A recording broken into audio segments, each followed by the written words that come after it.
Hello and welcome to our channel Civil Services with Nilesh. This is time that we take up the most important part of the Indian geography.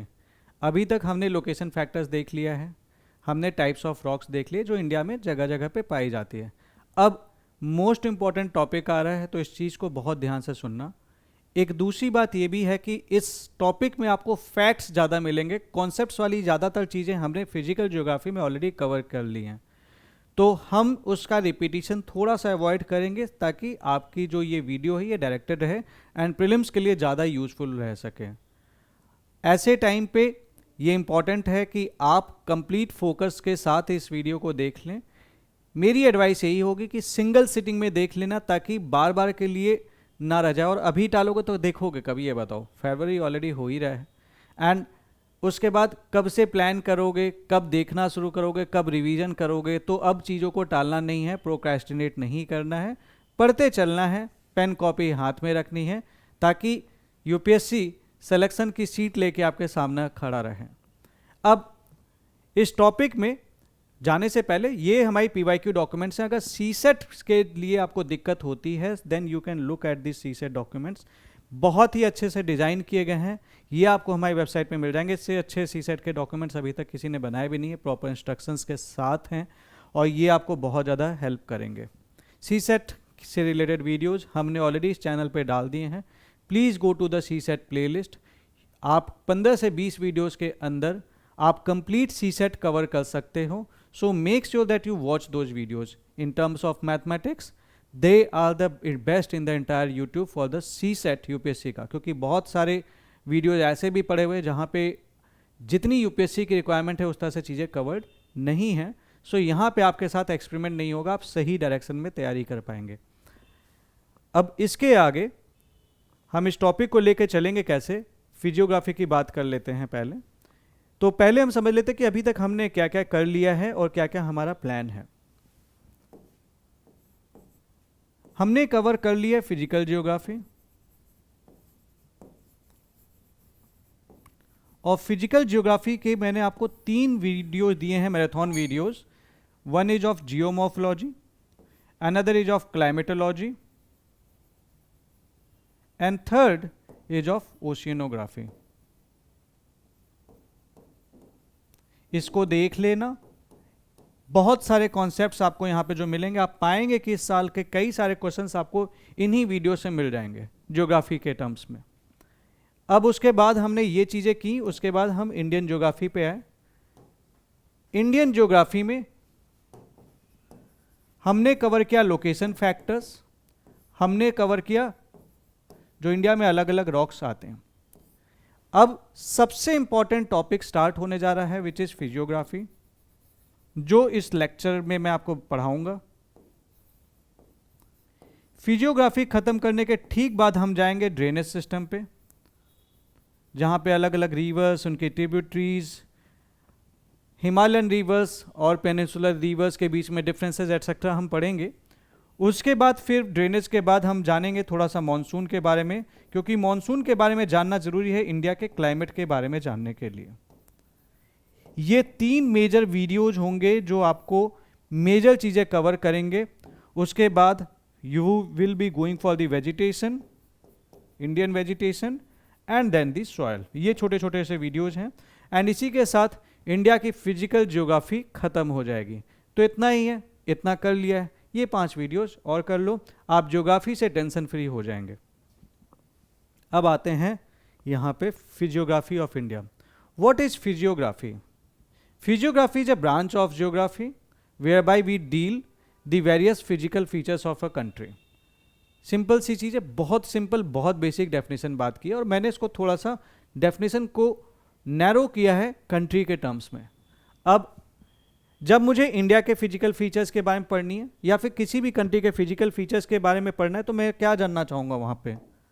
मैं जानना चाहूँगा कि वहाँ पे भैया mountain वगैरह है कि नहीं है, and if there are mountain how they are formed और कैसे कैसे बने हैं.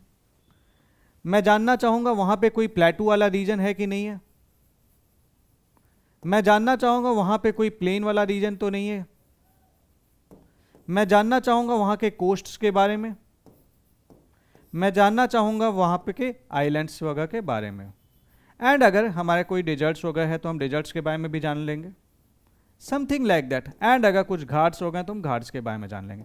यही सारी चीज़ें हम जानना चाहते हैं, यही सारी चीज़ें हमें पढ़नी है। अगर मैं अमेरिका के बारे में भी पढ़ता, अगर अमेरिका यूपीएससी कराता होता तो मैं अमेरिका में ये पढ़ रहा होता, इंडिया की जगह अमेरिका के बारे में पढ़ रहा होता। अभी मैं इंडिया का यूपीएससी दे रहा हूँ तो ऑब्वियस सी बात है मुझे इंडिया के टर्म्स में पढ़ना है।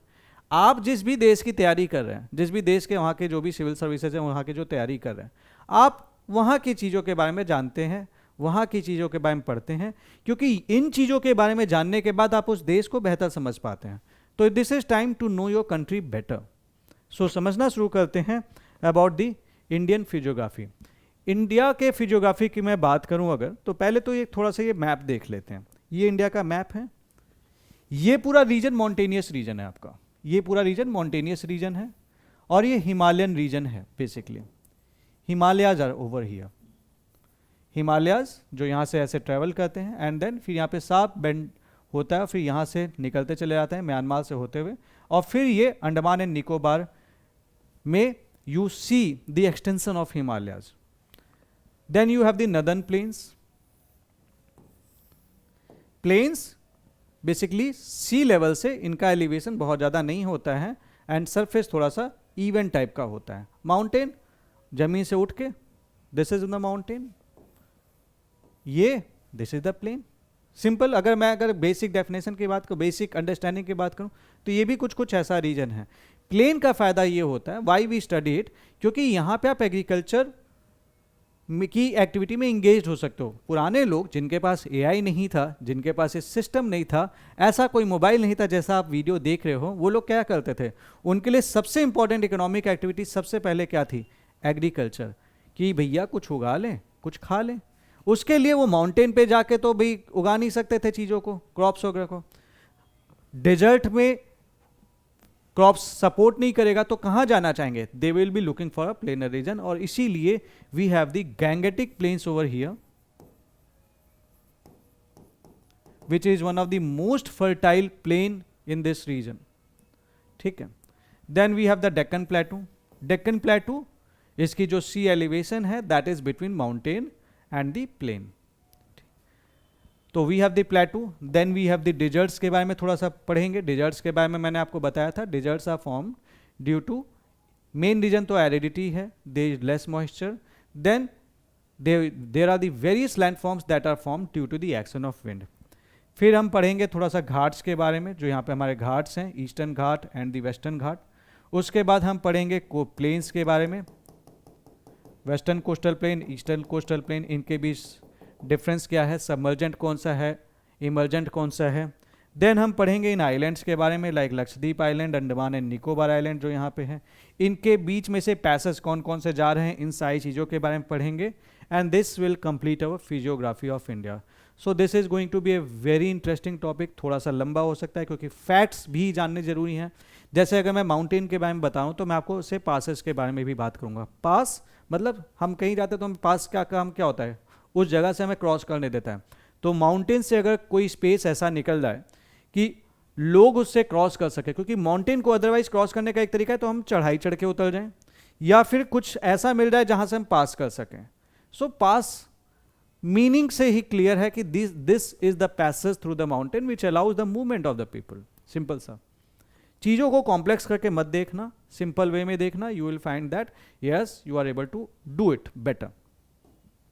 चलो, then Indian physiography, it reflects the combined influence of its geological structure। तो you will find here structure के terms में मैं अगर बात करूं तो you will find here various type of rocks। पहली बात तो igneous rocks भी मिलेंगी, metamorphic rocks भी मिलेंगी, sedimentary rocks भी मिलेंगी। like this is the region जहां पे आपको igneous and metamorphic की rocks ज़्यादा मिलेंगी, यहाँ पे आपको sedimentary rocks वगैरह ज़्यादा मिलेंगी सॉइल्स वगैरह में। ठीक है, तो दिस इज द थिंग। तो जियोलॉजिकल स्ट्रक्चर। नाउ एक और बात, जब इंडिया का फॉर्मेशन शुरू हुआ, जब इंडिया बनना शुरू हुआ, then what happened, let me show you a diagram, coming to this diagram. या ये आपकी इंडियन प्लेट है। मैंने आपको बताया था कि Indian plate started moving toward the north. ऊपर थी यूरेशियन प्लेट, ठीक इससे पहले we had the Pangaea. Pangaea got broken down, दो चीजें बन गई, one was the Laurasia, another was the Gondwana land,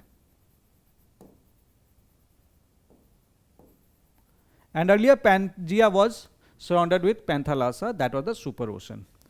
Northern part was Laurasia, southern part was Gondwana land. Gondwana land broke down, ये टूटा, उसमें से टूटा तो जो कई सारी प्लेट्स बनी, एक प्लेट थी Indian plate. Indian plate move करना शुरू की यूरेशियन प्लेट की तरफ, बीच में थी आपकी टेथिस सी। टेथिस सी थी तो जाहिर सी बात है it is going to compress that is coming in between its movement, तो इसने इसको कंप्रेस करना शुरू किया, जिसके चलते there was the folding of this sediments that were formed inside the Tethys sea, और ये उसके चलते this led to the formation of the Himalayan mountain range, और ये फोल्डेड हिमालयन माउंटेन रेंज हमारी बन गई। And that is why we say that this is a fold mountain. अब एक चीज समझना यहां पे इंपॉर्टेंट है, मैं आपको बता दूं कि ये वाला रीजन तो नया बना, लेकिन ये रीजन तो गोंडवाना लैंड का ही पार्ट है ना, इसको कुछ नहीं हुआ, ये वैसा ही है। तो ये जो नया बना that is the new age mountain, तो you say that this is young, this is old. Young होगा तो क्या होगा, this is not going to be stable, that is very unstable, क्योंकि ये अभी भी मूव कर रहा है, this is going to be stable. और अगर ये अनस्टेबल होगा तो यहां पे क्या होंगी, ज्यादा लैंडस्लाइड्स होंगी, यहां पे हमारी लैंडस्लाइड्स नहीं होंगी, इतनी होंगी बट इसके कंपैरिजन में कम होंगी। तो यहां का स्ट्रक्चर अलग है, यहां का स्ट्रक्चर अलग है, इसी स्ट्रक्चर की बात कर रहा है वो। अब आते हैं हम हमारे पीडीएफ पे। So Indian physiography reflects the combined influence of its geological structure, continuous geomorphic process। क्या क्या प्रोसेस थे, जैसे फॉर एग्जाम्पल जैसे रिवर जब आपकी माउंटेन से बहना शुरू करती है तो it erodes it, there is the erosion, then after the erosion what does it do, it transport that material and then it deposit that material। so geomorphic process लगातार हो रहे हैं, हिमालय से सेडिमेंट्स लेके नॉर्दर्न प्लेन्स में deposit हो रहे हैं, and then there are the stages of landform development resulting in a wide variety of physical features, old young. So obvious सी बात है they are in the various stage of landform development. So I can say here that yes this is young, this area is young,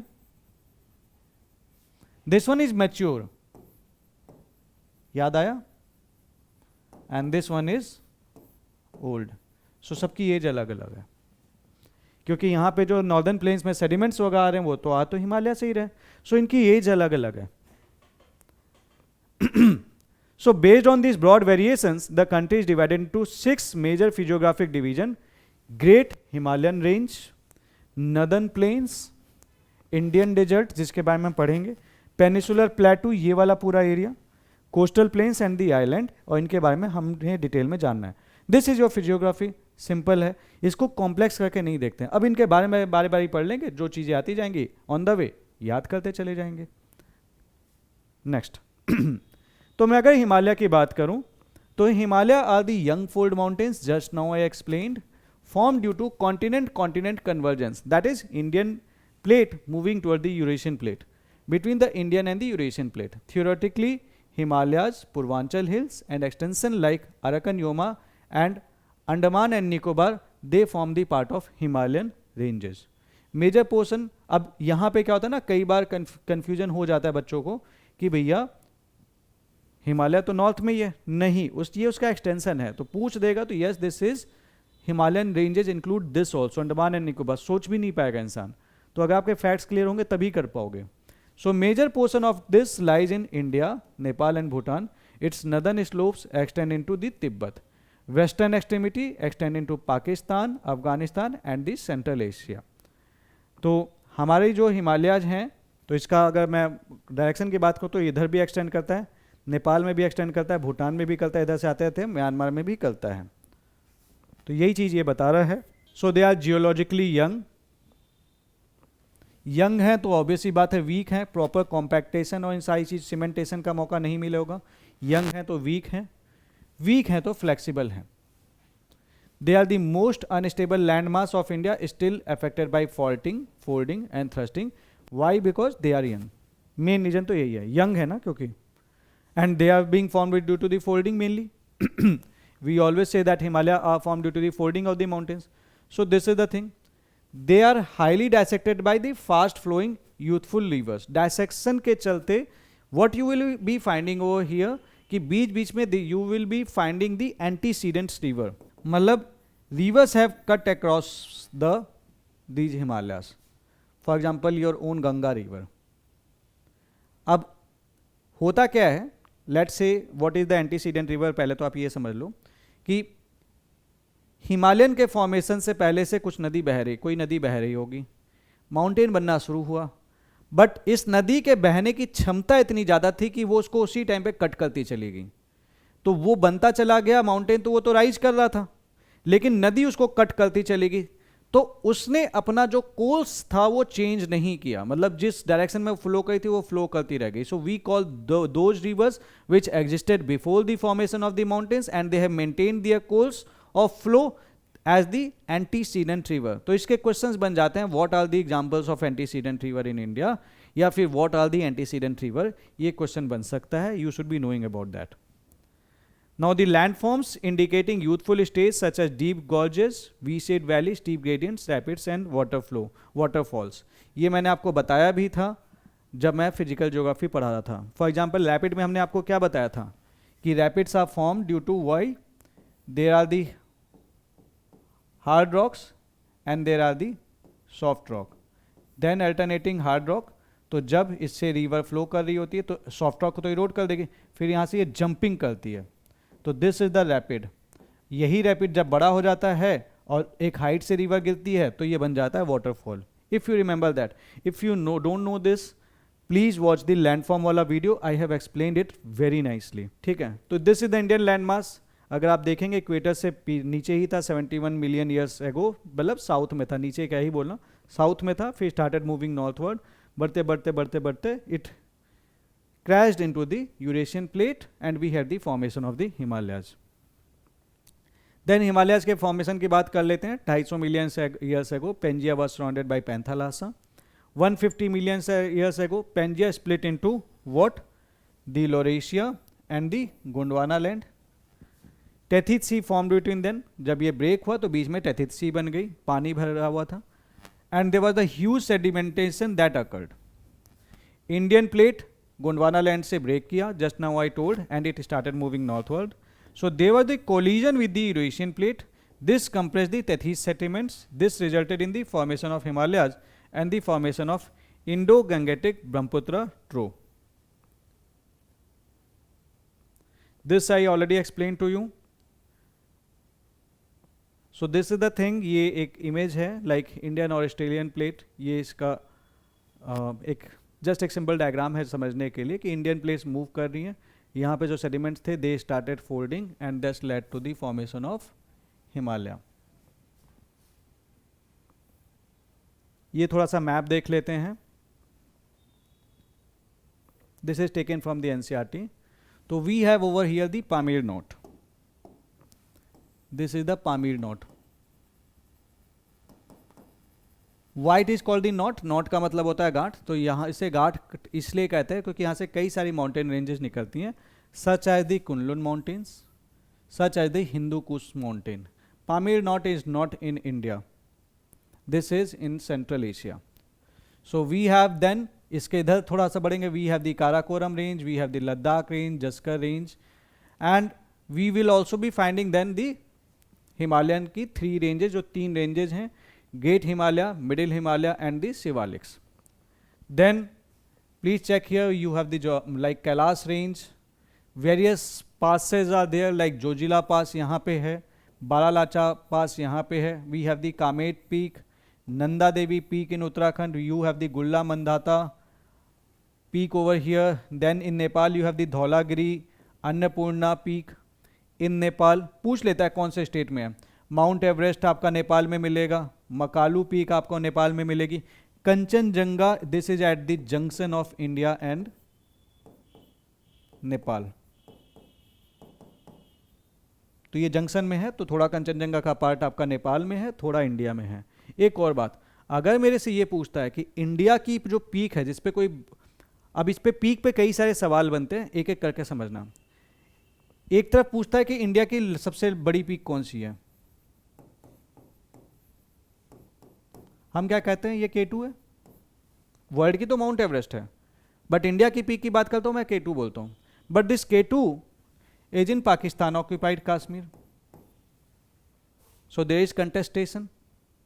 सो मैं एक ऐसी peak के बारे में अगर बात करना चाहूं जो कि इंडिया के अदरवाइज सबसे बड़ी है, तो हम क्या कहते हैं, this is the Kanchenjunga. But Kanchenjunga is the peak which India shares with Nepal. तो अगर मैं इसमें भी खुश नहीं हो रहा हूं, तो फिर अगर मैं बोलूं कि कौन सी इंडिया की सबसे बड़ी पीक है जो जिसकी ऊंचाई सबसे ऊपर है और वो कंप्लीटली इंडिया में भी है, जिस पे कोई कंट्रोवर्सी भी नहीं है, so this is the Nanda Devi, that is in Uttarakhand. This is an important thing you must remember. तो अलग अलग क्वेश्चन की लैंग्वेज चेंज होंगी तो आंसर चेंज होते चले जाएंगे। Then you have here, if you can see, you have this Sulaiman range here, आपके जो हिमालय जाते हैं। Then you have the Dafla hill, Bumla hills, here you have the Garo, Khasi, Jaintia hills, यहाँ से हिमालय आते हैं, they take a turn. Then you have the Patkai Bum, Naga hills and the Mizo hills. Direction wise पूछ लेता है, नॉर्थ साउथ बोल देगा, रेंज कर दो, और फिर हम कई बार कंफ्यूज कर जाते हैं, तो ये मैप से इसको कर लेना थोड़ा सा कहीं ना कहीं अच्छा है। Rann of Kutch is here, please check it out. Then slope and structure की बात कर लेते हैं। The Himalayan folds are asymmetrical. Now what is symmetrical, what is asymmetrical, पहले समझ लेते हैं। अब देखो, जब इंडियन प्लेट यूरेशियन प्लेट को धक्का, मतलब बेसिकली धक्का वर्ड सही नहीं है, जब उसको मतलब इंडियन प्लेट मूव करना शुरू की होंगी यूरेशियन प्लेट की तरफ, तो बीच में होगा सेडिमेंट्स, तो इसको इसने कंप्रेस करना शुरू किया होगा। कंप्रेस के चलते वो टूटा नहीं, तो क्या होगा, फोल्ड हो जाएगा इलास्टिसिटी के चलते। जब ये फोल्ड हो रहा है, तो एक तरीका फोल्ड का तो ये है, लेकिन इस फोल्ड में क्या होगा,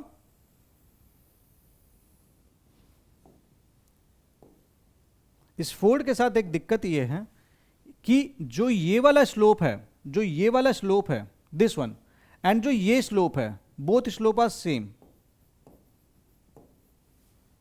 चढ़ाई भी उतनी, उतार भी इतना, तो हम क्या कहेंगे कि the fold is symmetrical. What if this happens that fold कुछ ऐसा बन जाए,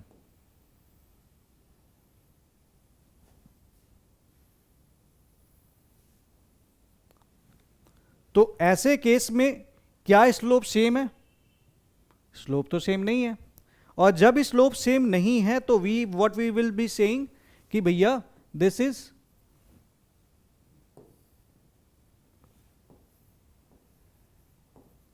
ए सिमेट्रिकल। हिमालयाज के फोल्ड एसिमेट्रिकल हैं, और इसका सीधा सा मतलब है कि नदर्न स्लोप्स और सदर्न स्लोप्स की बात मैं अगर करूं तो दोनों के स्लोपिंग में डिफरेंस है। सदर्न स्लोप वो वाला पार्ट, सदर्न, हम सदर्न साइड हैं चाइना के, तो इंडिया के साइड वाला जो स्लोप है that is the southern slope, वो स्टीप है, क्योंकि जब एसिमेट्रिकल होगा तो जाहिर सी बात है एक साइड आपकी स्टीप बन जाएगी। This is a steep slope, this is a steep slope.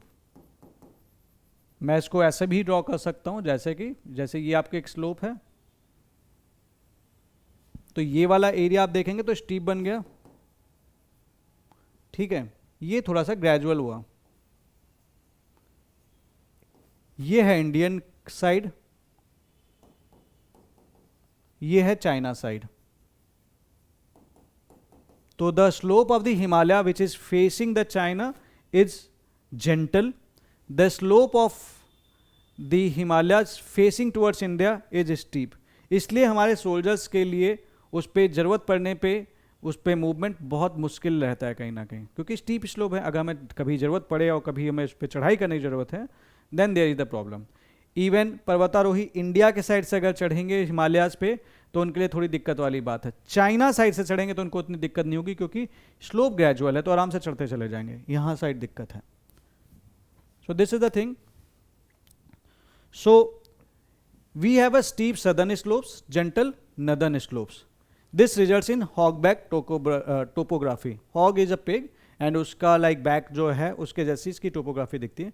Mount Everest is easier from the northern side then southern side, मतलब माउंट एवरेस्ट पे अगर मुझे चढ़ना है तो मैं चाइना के साइड से चढ़ूँ या तिब्बत के साइड से चढ़ूँ तो कहीं ना कहीं आसान हो जाती है चीज़ें। Then we have the syntaxial bend.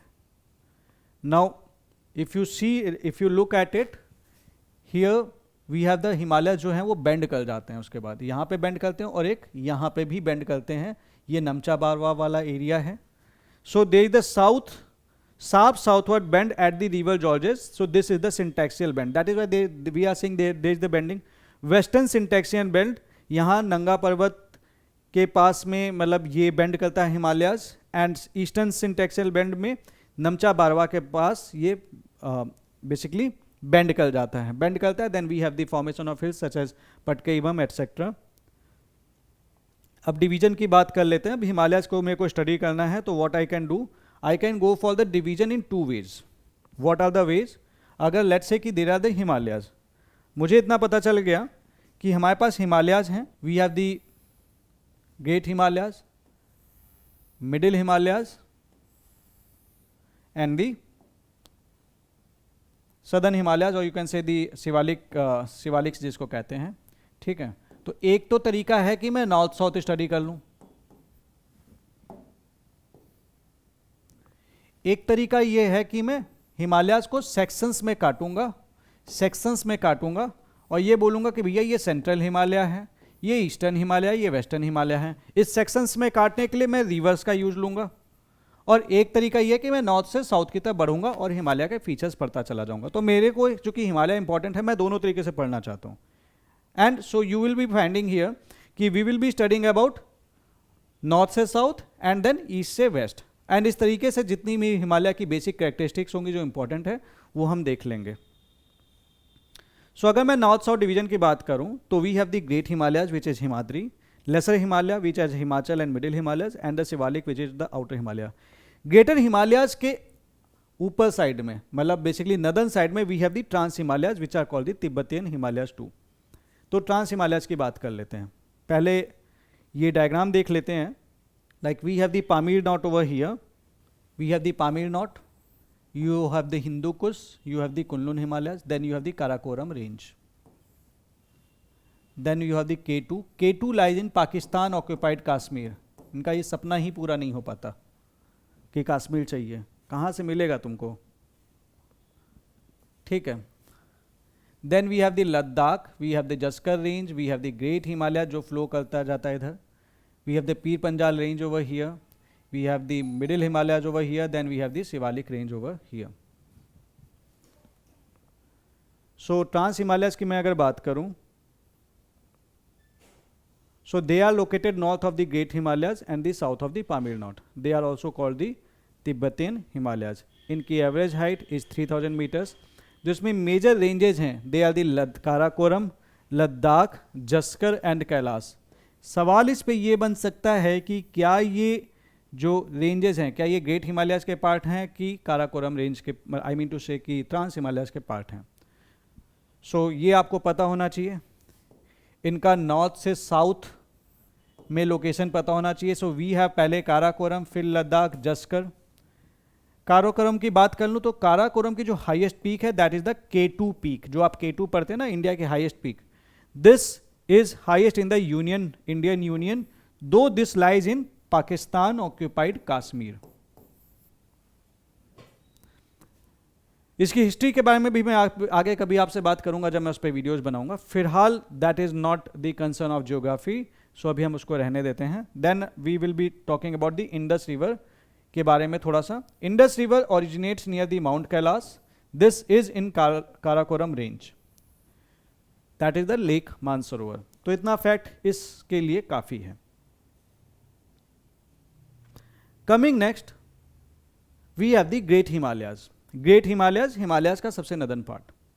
तो they are the highest and the most continuous range. Continuous range का मतलब क्या हो गया कि ये जो रेंजेस बनी हैं ये टूट टूट के नहीं बनी है, ये इंपॉर्टेंट है। So they are the highest and they are the most continuous range. इनकी एवरेज हाइट सारे हिमालय से सबसे ज़्यादा है, इससे छोटा है आपका middle Himalaya, then we have the Shivalik. This extends from Nanga Parbat to the Namcha बारवा। ये है आपका, देखो if you see this is the great Himalayan range. So this composition की बात करें तो this is made up of granite, gneiss and metamorphose sediments. आपके लिए मेरे पास एक सवाल है, tell me granite and gneiss, क्या ये इग्नियस रॉक हैं? क्या ये मेटामॉर्फिक रॉक हैं? या क्या ये सेडिमेंट्री रॉक हैं? कमेंट सेक्शन में मुझे बताना। कीप टेस्टिंग योरसेल्फ, ठीक है। So they contain the world's highest peaks.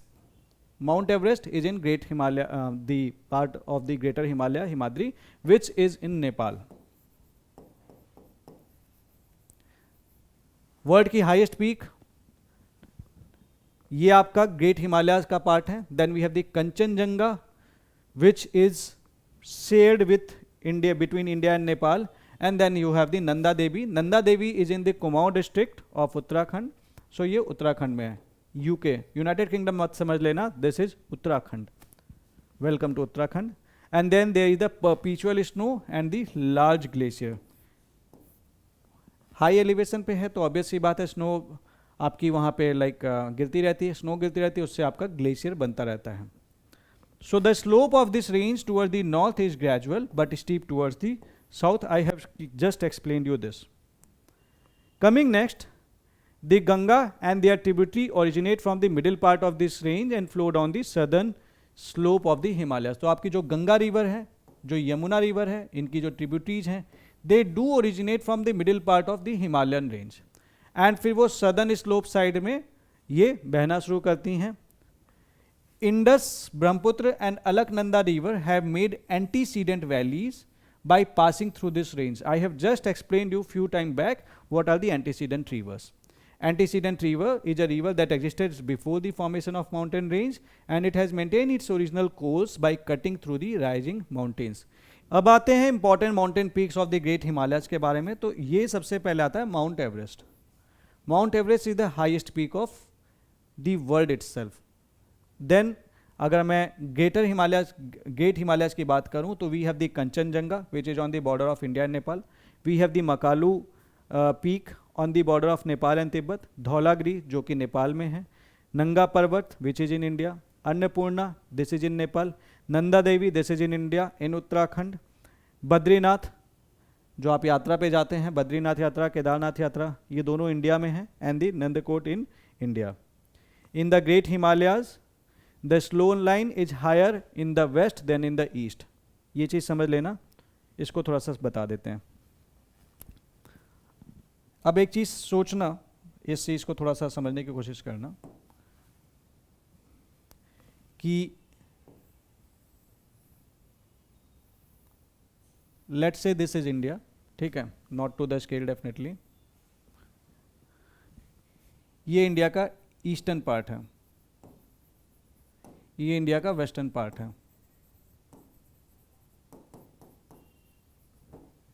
होता क्या है, यहाँ पे रेन बहुत ज़्यादा होती है। We have the excess rain over here. Highest rainfall तो इधर ही साइड में मिलते हैं, ईस्टर्न साइड में। तो यहाँ पे मॉइस्चर ज़्यादा मिलता है, हमें मॉइस्चर बहुत है। अब जब मॉइस्चर होगा, बहुत मॉइस्चर अवेलेबल होगा, तो स्नो फॉर्मेशन तो आसान हो जाएगा। मॉइस्चर नहीं होगा तो स्नो फॉर्मेशन मुश्किल हो जाएगा। तो ऐसे केस में एक बात बताना, if you have let's say कि this is a mountain, I have a lot of snow with me, I have a lot of moisture with me, तो मेरा जो स्नो है वो नीचे तक भी जा सकता है, यहाँ तक भी जा सकता है, क्योंकि मेरे पास मॉइस्चर बहुत ज़्यादा है। तो मॉइस्चर भी एक रोल प्ले कर जाएगा। तो what will I say when you have a more moisture, so we you will say snow line height is lower, क्योंकि मॉइस्चर मुझे नीचे तक मिल रहा है। तो ईस्टर्न हिमालयाज में अगर मैं इधर साइड में ईस्टर्न साइड में जाऊं तो स्नो लाइन की जो हाइट है वो लोअर है. What is a snow line? Snow line वो एक लाइन है बेसिकली, ये एक हाइट है जिसके ऊपर आपको स्नो मिलेगा, जिसके नीचे स्नो नहीं मिलेगा. लेकिन व्हाट इफ अगर मेरे पास मॉइस्चर कम है, तो मॉइस्चर कम है तो तुम जितना ऊपर जाओगे ऊंचाई पे हो सकता है तुम्हें मिल जाए, लेकिन नीचे नहीं मिलेगा, क्योंकि आपका जो बेसिकली इफ़ यू से दी मॉइस्चर है वो यहीं पे है थोड़ा बहुत, जो क्या कहते हैं, और कंडेंसेशन का जो प्रोसेस है जो पहुंच रहा है उसके पास मॉइस्चर बहुत कम है, तो इस यहाँ पे क्या होगा, snow line height is higher. यही चीज़ वो बता रहा है, क्योंकि वेस्टर्न हिमालयाज में, मतलब इधर साइड वाले रीजन में जो हमारे जो हिमालयाज हैं बेसिकली, यहाँ पे मॉइस्चर कम है तो स्नो लाइट हाइट ऊपर है, ऊंचाई पे है, और ईस्टर्न साइड में नीचे साइड में. So in the great Himalayas the snow line is higher in the west than in the east due to the higher humidity. In the eastern Himalayas snow occurs at lower altitude, for example at 4400 meters in Assam, while lower humidity in the western Himalayas raises the snow line to around 5100 meter in Kashmir. अब मैं middle Himalayas की बात कर लूँ. So middle Himalayas इसके south में आते हैं ग्रेट हिमालयाज के. So they lie between great Himalayas and the Shivalik. Their height is 3700 to 4500 metre and they are more accessible and densely settled. जाहिर सी बात है, जितना ऊंचा कैसे वहाँ पे उसको एक्सेस कर पाओगे, जितना नीचे उतना ईजी एक्सेस कर लोगे. शिवालिक और ईजिली एक्सेसिबल हो जाएगा, प्रोवाइडेड कि स्लोप उतने दिक्कत वाले ना हो. ठीक है.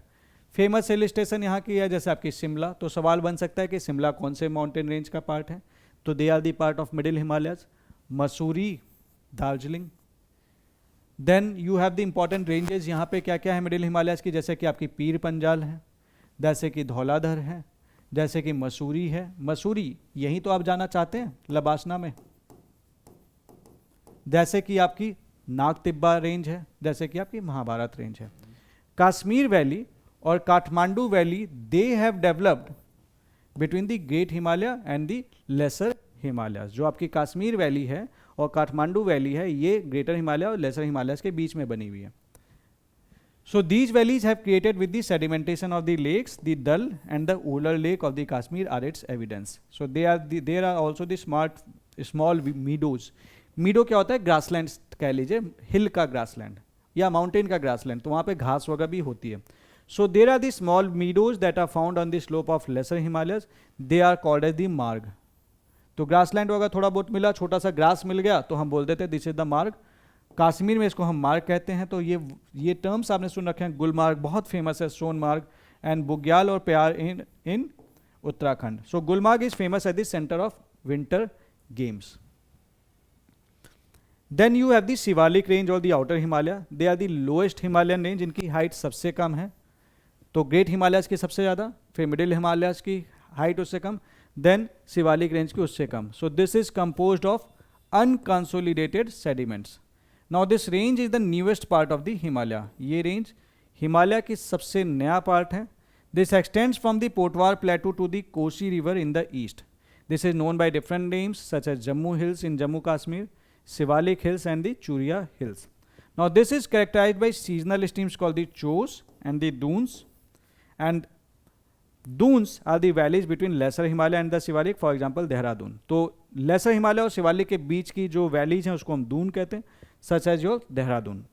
अब एक चीज़ देखना, आपको ये क्या बात पता है कि देहरादून से ऊपर साइड में जाएंगे तो आपको मिल जाता है देहरादून, मतलब मसूरी मिल जाता है. जब देहरादून आप जाते हैं ट्रेन से तो फिर आपको उसके बाद मिल जाता है ऊपर और ऊंचाई पे जाता है तो you get the Mussoorie. So basically you can visit the Shivalik as well as the middle Himalayas at the same time. When you are in the Dehradun, you are actually moving on the Shivalik range. When you are in the Mussoorie, जब जो लबासना है, you are enjoying the middle Himalayas. तो कितने पास हैं, as you can see. So this is an image like Great Himalayas और पीर पंजाल के बीच में we have the Kashmir Himalayas and the Great Himalayas and Lesser Himalayas के बीच में we have the Kathmandu Valley. Image बना सकते हैं एग्जामिनर को दिखाने के लिए. नो फॉर्मेशन की बात करूं अगर मैं शिवालिक की, so they are temporary lakes are form due to conglomerate deposition. Lakes drained later leaving flat valleys. Duars, what are the Duars over here? They are the eastern equivalent of the Duns तो basically they are also the valleys, they are located at the foot hills of eastern Himalaya and they act as a gateway to the Himalayas. Gateway इसलिए सीधी सी बात है southern most है, इसलिए भी हम इसको गेटवे कह सकते हैं। So this is composed of unconsolidated sediments. एक चीज ये भी इस पे ध्यान दे लेना, तो यहाँ पे आपको लैंडस्लाइड्स बहुत मिलेंगे। जब भी सेडिमेंट्स अनकंसोलिडेटेड होंगे तो दिक्कत वाली चीज है, कंसोलिडेटेड नहीं है, टूट सकता है कभी भी, लैंडस्लाइड तो देगा ही देगा। सो ये थोड़ा सा ध्यान रखिएगा। No this was about the north south division of Himalayas. Then we can look at from the east से वेस्ट वाला एंगल जो मैंने आपसे बताया था। इसमें we have the formation of the Punjab Himalayas, Kumaon Himalayas, Nepal Himalayas, Assam Himalayas etcetera. इनकी boundary बनाती हैं इनकी रिवर्स, जिन रिवर्स के बीच में ये हैं, तो उनके बारे में थोड़ा थोड़ा डिटेल पढ़ लेते हैं। So we have the western Himalayas, central Himalayas and the eastern Himalayas. अगर मैं बात करूं वेस्टर्न हिमालयाज की, जो कि इंडस एंड काली के बीच में बनता है, then we have the Kashmir and the Punjab Himalayas and we have the Himachal and Uttarakhand और the Kumaon Himalayas. Central Himalayas की बात कर लूँ तो we have the Nepal Himalayas, ये बनता है काली और तिस्ता रिवर के बीच में। ईस्टर्न हिमालयाज की बात कर लूँ तो ये बनता है तिस्ता और ब्रह्मपुत्र रिवर के बीच में। तो we have over here Darjeeling और the Sikkim Himalayas, Assam and Arunachal Himalayas and then the Purvanchal hills. This we have already done. Like trans Himalayas में के जो रेंजेस हैं जम्मू कश्मीर और हिमाचल प्रदेश में आते हैं, Karakoram, Ladakh and Zanskar. Great Himalayas, then we have the lesser Himalayas, we have the Pir Panjal, Dhauladhar, Mussoorie, Nagtibba, Mahabharat Lekh, Miri, Abor, असमी, Dafla and then we have the Shivalik, Jammu hills, Shivalik, Dhang Dundwa and the Churia Ghat. ये आप इसका स्क्रीनशॉट ले लेना। अब जब हम वेस्ट से ईस्ट चलना शुरू करते हैं, सो वी हैव दी पहले पंजाब हिमालयाज और दी कश्मीर हिमालयाज और the north western Himalayas. So majority part of this lies in the Jammu Kashmir, Ladakh and Himachal. Himachal Pradesh is primarily a mountainous region, you know this, and they have the Kashmir Himalayas. So this extend from Indus in the west and the Satluj in the east. इसमें important facts क्या आपको ध्यान रखना है, आपको ये ध्यान रखना है कि ये कहाँ से कहाँ तक एक्सटेंड कर रहा है, तो ये इंपॉर्टेंट हो जाता है। इंपॉर्टेंट रेंजेस जो आपको यहाँ पे मिलेंगी like Karakoram range, Ladakh range, Zanskar, Pir Panjal. Kashmir valley यहीं मिलेगी, Kashmir valley with the Dal lake lies between great Himalayas and the Pir Panjal. This is known for the formation of karewas. What are karewas? Karewas are the glacial clay moraines which are important for the saffron cultivation. तो ये बहुत ही fertile रहता है, यहाँ पे saffron आपका जो है वो ग्रो करता है। केसर बहुत फेमस है, महंगा आता है, खाने में यूज होता है, यू नो द थिंग्स। सो ये इसलिए इंपॉर्टेंट है, तो पूछ सकता है कि करेवा कौन से हिमालय से लिंक्ड अप है। मेजर लेक्स जो आपको यहाँ पे मिलेंगी like Dal lake, Wular lake, Pangong Tso and Tsomoriri lakes मिलेंगे। इंपॉर्टेंट पीक्स कौन कौन से मिलेंगे? We you have the K2, नंगा पर्वत, गसेर ब्रुम एंड राकापोशी। इंपॉर्टेंट पासेस कौन कौन से आपको यहाँ पे मिलेंगे? जैसे कि जोजिला, बनीहाल, खारडुंगला एंड फोटोला। अब ये एक चीज जो ये वर्ड आप देखते हो ना, ला का मतलब तिब्बत में होता है पासेस। तो कभी भी जैसे ला वर्ड दिखे तो तुरंत समझ जाना कि this is talking about the pass. So major glaciers such as Baltoro, Siachen are found over here. Then tribes की बात कर लूँ तो we have the Changpa tribes in the Changthang plateau in Ladakh. Pashmina goat famous है। पासमीना उल जो है दिस इज स्पेशल बिकॉज बहुत soft है, लाइट वेट होता है, गर्म होता है। सो उसको रॉयल लोगों के लिए माना जाता है कि that is if you are using this you are a royal person. और पहले तो बहुत ज़्यादा ही डिमांड में रहता था, अभी भी डिमांड में रहता है। पिलग्रिमेज के लिए we have the Vaishno Devi in this region. Amarnath, Srinagar भी यहीं पे हैं on the Jhelum river. Then we have the Himachal और दी उत्तराखंड और the Kumaon Himalayas. So they extend from the Sutlej in the west to Kali और Ghaghara in the east. So तीनों हिमालयन रेंज आपको यहाँ पे मिलेंगी। ये जो आपका रेंज है ये जरूर ध्यान रखना, Sutlej in the west to Kali and Ghaghara in the east. Major ranges यहाँ पे जो मिलती हैं आपको great Himalayas, lesser Himalayas, Shivalik. Then we have the hill stations like Shimla, Mussoorie, Ranikhet, Nainital. Doon formations are over here. What are Duns? Duns are the broad flat valleys between Shivalik and the lesser Himalayas. तो कहीं और है तो वो दून नहीं है, कैरेक्टरिस्टिक सिमिलर हो सकती है, लेकिन दून के बारे में अगर ये बात आ जाए तो Doon are the broad flat valley between Shivalik and the lesser Himalayas formed by the tectonic activity and they are filled with the river deposit. Important peaks यहाँ पे कौन कौन सी हैं, लाइक कामेत, नंदा देवी, केदारनाथ, त्रिशूल एंड बंदरपूछ। बंदरपूछ ये जो रेंज है, इसके बारे में एक मैथोलॉजी चलती है कि जब हनुमान जी लंका जला के आए थे तो पूंछ गर्म थी, तो उस पूंछ को ठंडा करना था, तो बंदर पूंछ पे जाके उन्होंने अपनी पूंछ को शांत किया था क्योंकि वहाँ पे ठंडक थी। और इन रेंजेस का अगर शेप देखा जाए तो वो कुछ कुछ पूंछ टाइप से है, वेवी टाइप से, and that is why this name is Bandarpunch. So that is a mythological explanation of this. Important passes जो आपको यहाँ पे मिलते हैं वो लिपि लेक, नीति पास, बारालाचा पास, अभी आएंगे इन पासेस पे दोबारा हम। की features like various valleys and bugyals are found over here. Bugyals क्या होते हैं? So they are the high altitude alpine meadows or pastures in the Indian Himalaya, especially Uttarakhand, known as the nature's own garden. तो basically hill ranges पे, मतलब जो आपकी जो mountain ranges हैं वहाँ पे हाइट पे भी जब आपको ग्रासलैंड टाइप की ये चीज़ें मिलती हैं, so they are called the bugyals Uttarakhand में। Tribes like Bhotias and Bakarwals are found over here. Pilgrimage site like Panchprayag, Badrinath, Kedarnath etcetera are found in this region. Then you have the Nepal Himalayas. Nepal Himalayas, this is between Kali and Teesta in the east. ये important है, इसे याद कर लेना, ये चीज़ सबसे ज़्यादा इंपॉर्टेंट है, सवाल इस पे ही ज़्यादा बनेंगे। Then major ranges such as Mahabharat range, Churia range. Important peaks Nepal Himalayas में आपकी माउंट एवरेस्ट मिल जाती है, धौलागिरी मिल जाती है, अन्नपूर्णा, मकालू रेंज। कोई मेजर पास नहीं है यहाँ पे। की फीचर्स के बारे में बात करें तो tallest section of the Himalaya है, यहाँ यहीं पे मिलता है आपको। माउंट एवरेस्ट होगा यहीं पे है, and tea plantations southern foot hills पे मिलते हैं। दार्जिलिंग हिमालयाज की बात करूँ तो they are mostly in the Sikkim and Assam. Major range जो आपको दार्जिलिंग हिमालय में मिलती है that is the Kanchenjunga range. Kanchenjunga is at between India and Nepal. Moderate slope, the slope is moderate in the Darjeeling and the Sikkim Himalayas. That this is then organic rich soil, there is the well distributed rainfall and mild winters. Highest peak यहाँ पे आपकी जो है वो कंचनजंगा है। Important पास जो यहाँ पे मिलते हैं वो नथुला पास एंड जलपला पास है। This is known for the tree plantation and the rich orchid diversity. और ट्राइब्स आपको यहाँ पे लेप्चा ट्राइब्स मिलते हैं। लेप्चा ट्राइब्स, ये नाम पूछ लेता है कि कौन सी रीजन से एसोसिएटेड हैं, ये इंपॉर्टेंट है, इसे याद रख लेना। They are known for the duars or duars. What are these? They are the fertile alluvial floodplains of foothills in the northeastern India and the southern Bhutan, lying south of the Himalayas and the north of Brahmaputra, known as the gateway to Bhutan. उसके बाद आते हैं अरुणाचल हिमालयाज में। अरुणाचल हिमालयाज के बारे में बात कर लें तो Arunachal Himalayas they are mostly in the state of Arunachal Pradesh, नाम से ही क्लियर है। This is between Teesta in the east and Brahmaputra in the west. ये इंपॉर्टेंट है, इसे याद रख लेना। So they extend from Bhutan Himalayas to Diphu pass. Direction is south west to north east. Major ranges जो आपको यहाँ पे मिलेंगी Patkai Bum, Naga hills, Abor hills. Important peaks यहाँ पे कौन कौन सी हैं, विच दे are the Namcha Barwa, Kangto peak and important pass is the Diphu pass. Key feature यहाँ पे शिफ्टिंग कल्टिवेशन होती है। What is shifting cultivation? Mountainous regions में लोगों की अक्सर एक हैबिट होती है, वैसे ही वहाँ पे उतनी फर्टिलिटी होती नहीं है, तो उन्होंने क्या इसका एक नेचुरल सॉल्यूशन निकाला कि इस बार हम खेती करते हैं, अपनी क्रॉप्स को उगाते हैं, और खेती करने के बाद हम अपनी क्रॉप्स में जो भी हमें आउटपुट मिलता है हम ले लेते हैं, फिर चले जाते हैं।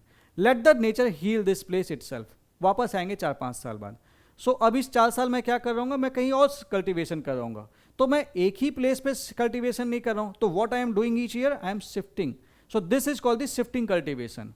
So this is the practice. Here you will be finding the practice of shifting cultivation, which is also called the झूम।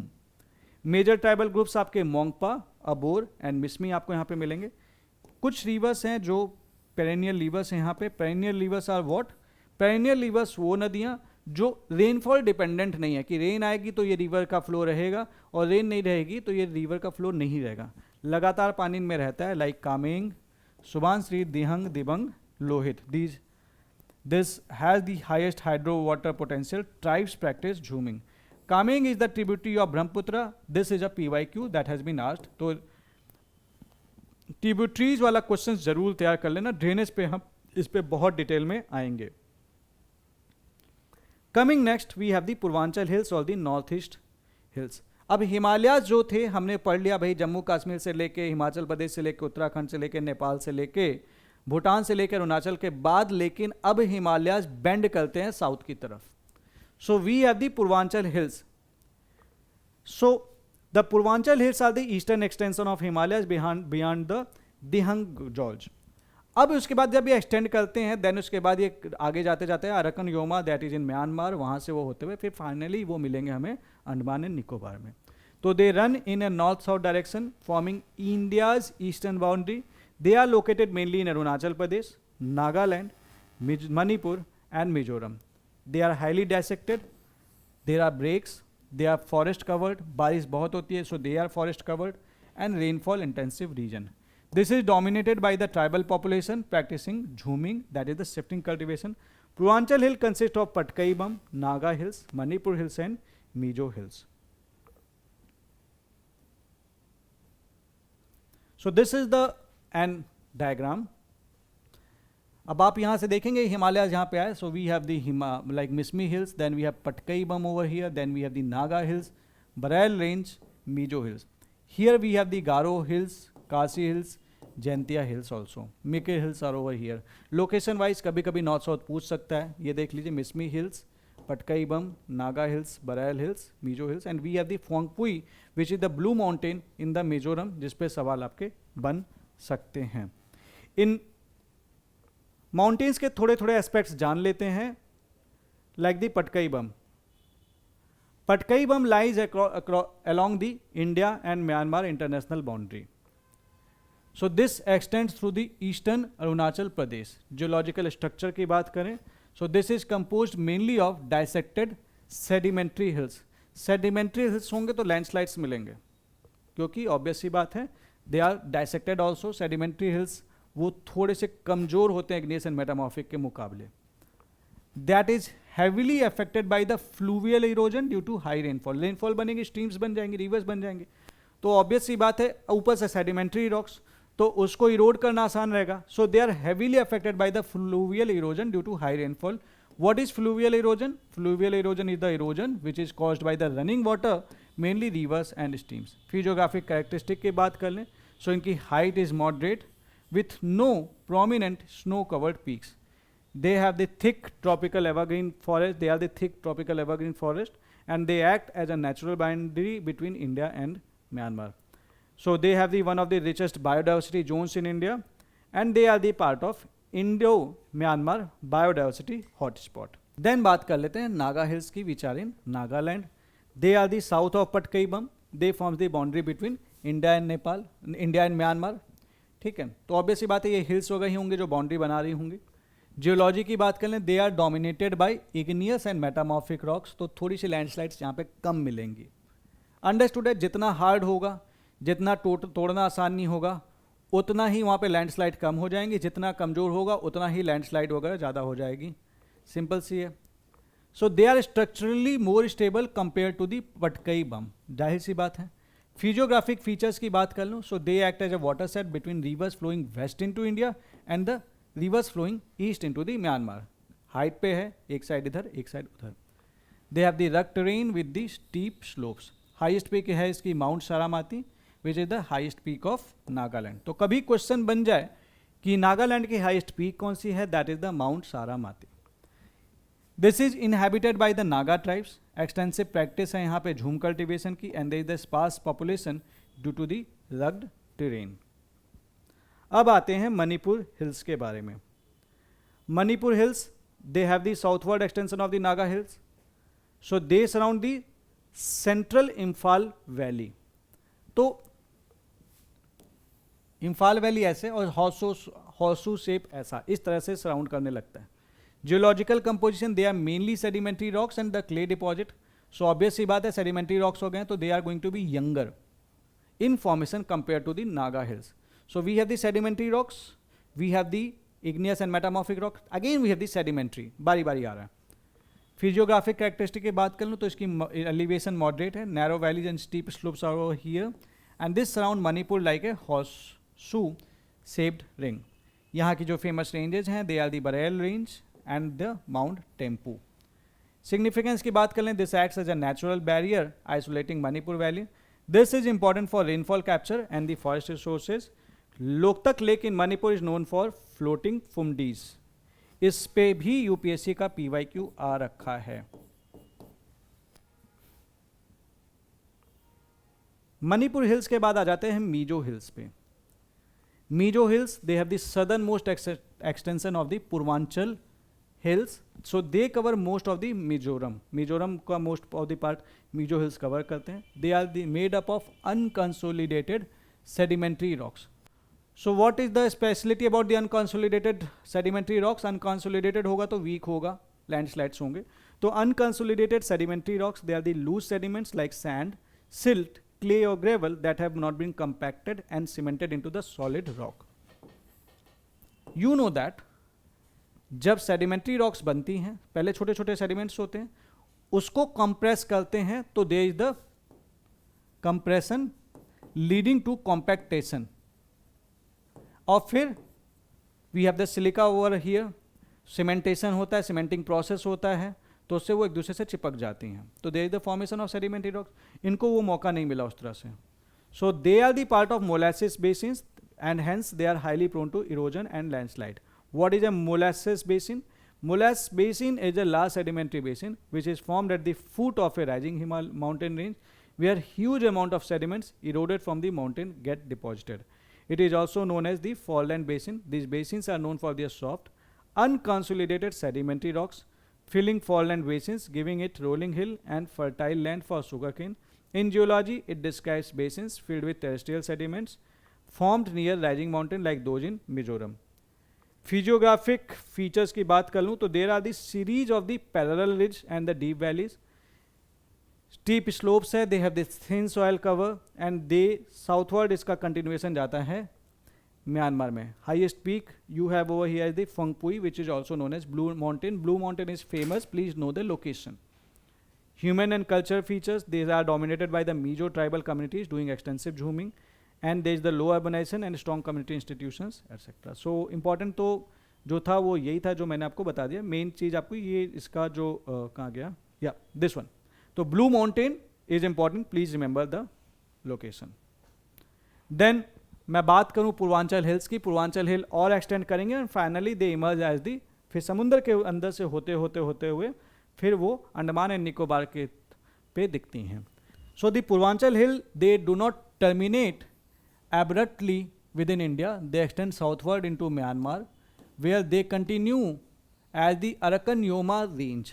Further south, the same tectonic fold they re-emerge as the Andaman and Nicobar island of India, which are submerged extension of the Purvanchal Arakan Yoma mountain range. So Andaman and Nicobar, they are the extension of Himalayas itself of the Purvanchal hills.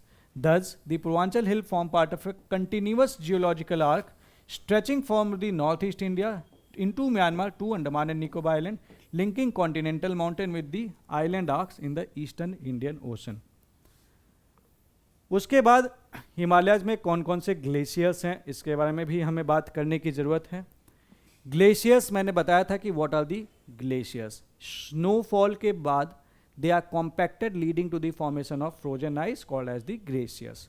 So glaciers are the moving mass of ice formed by the long-term accumulation and compactation of snow. Snow transform into glacial ice through metamorphism over decades.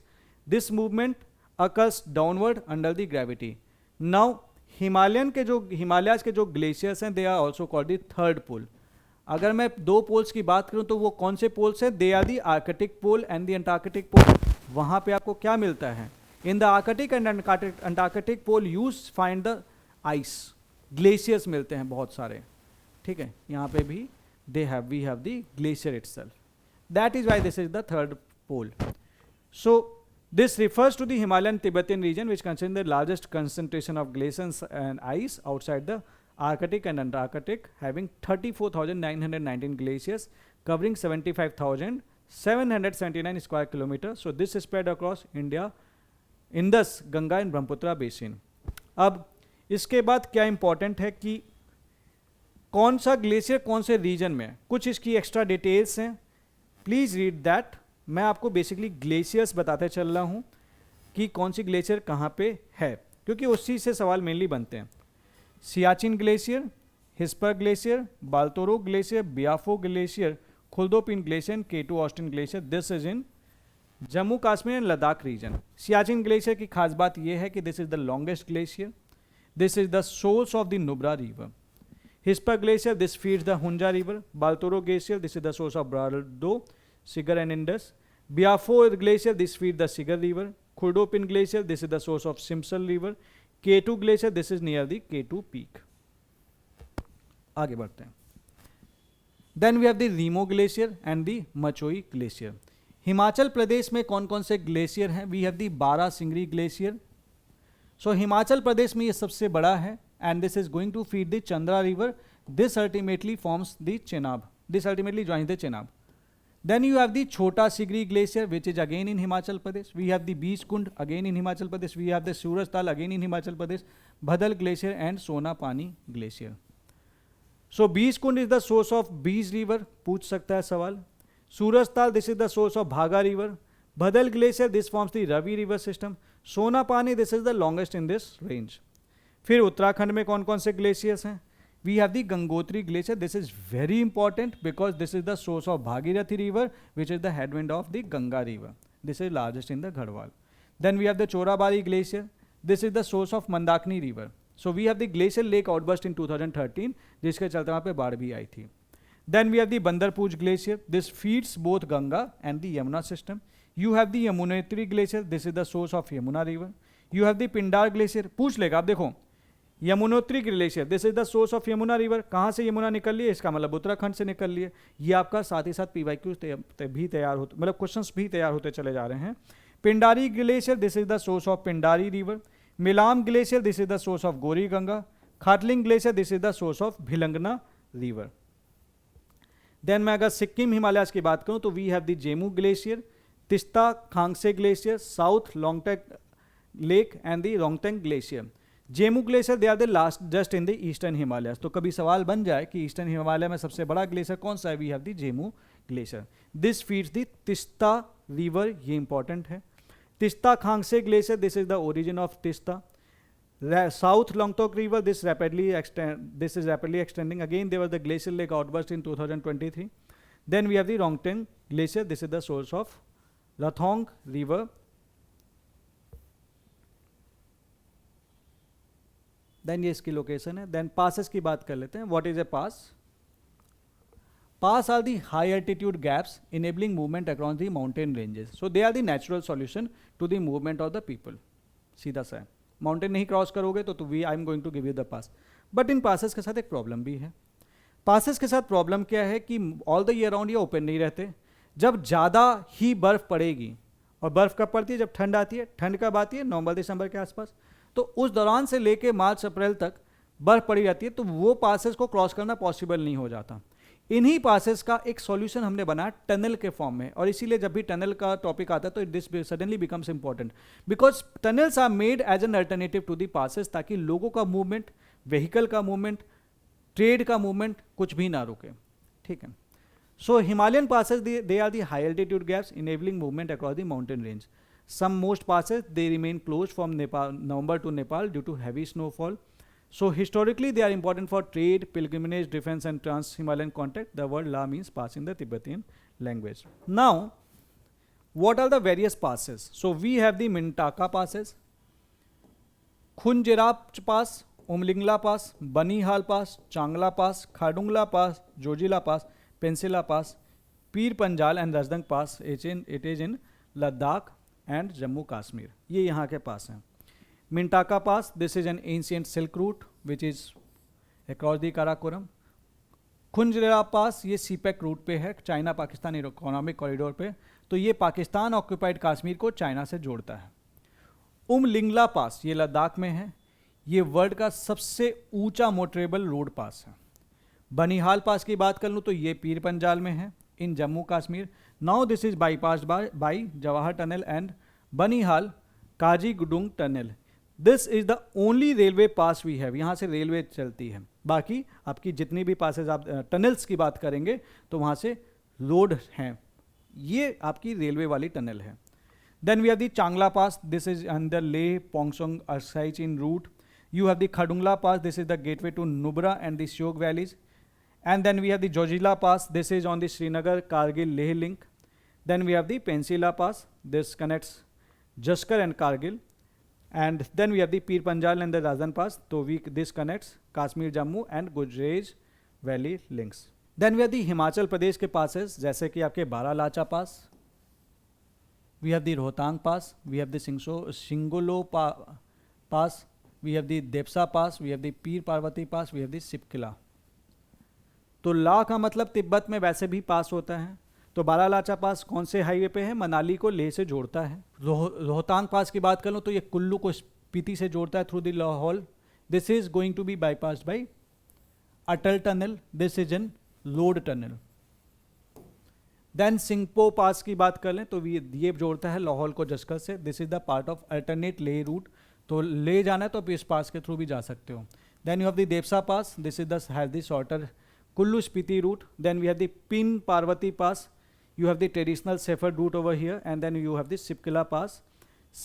Satluj जो river है ये India inter करती है यहाँ से, and this border trade pass with the Tibet. Then Uttarakhand की बात कर लेता हूँ मैं. उत्तराखंड में we have the Kailash Mansarovar pilgrimage over here. यहाँ पे जो आप जाते हैं इस लिपू लेक पास के थ्रू जाते हैं. माना पास is in Uttarakhand, Niti pass is in Uttarakhand, and we have the Mangsha Dhura and Mulingla pass in Uttarakhand. Sikkim के पासेस की बात कर लूँ तो मैं नथुला और जलेपला पासेस की बात कर सकता हूँ. Remember the location. And Doklam प्लेटू यहीं पे है जो यहाँ पे डोकला पास है. अरुणाचल प्रदेश में we have the Bomdila pass, Sela pass we have, Bumla pass we have, Dihang pass and Yonggyap pass we have, Diphu pass we have, and the Pangsau pass we have in the Arunachal Pradesh. So this is something about the location. अब आते हैं tunnels के बारे में. Passes बंद होंगे तो हमारे पास टनल होनी चाहिए. So these are the famous tunnels. So important strategic tunnel of the Himalayan region, we have the Jawahar tunnel. This is the road tunnel.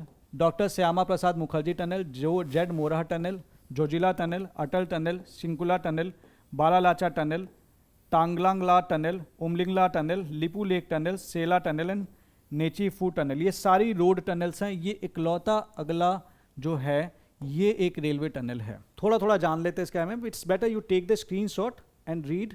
ये इंपॉर्टेंट है. ये बहुत रिच कलेक्शन है, आपको कहीं और नहीं मिलेगा. तो please make sure that you take the screenshot. अब आगे आते हैं. पहले ले लो फिर अब हम डिस्कस कर लेते हैं. तो जवाहर टनल की बात कर लें. जवाहर टनल का लोकेशन क्या है? That is on the Banihal pass.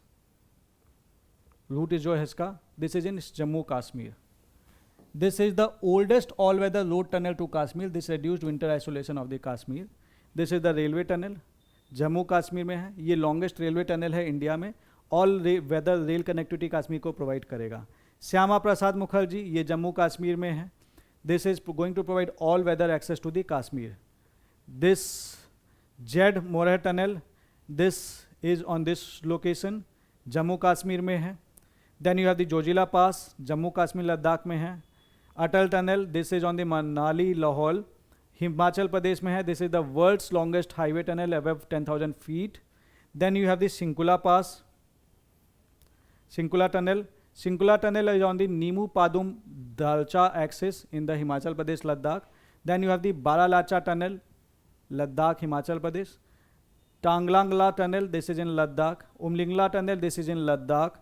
Lipu lake tunnel, this is in Uttarakhand. Sela tunnel, this is in Arunachal Pradesh. And Nechiphu tunnel, this is in Arunachal Pradesh. उसके बाद ये इसका थोड़ा सा लोकेशन है जो ऑलरेडी मैंने आपको बता ही दिया है.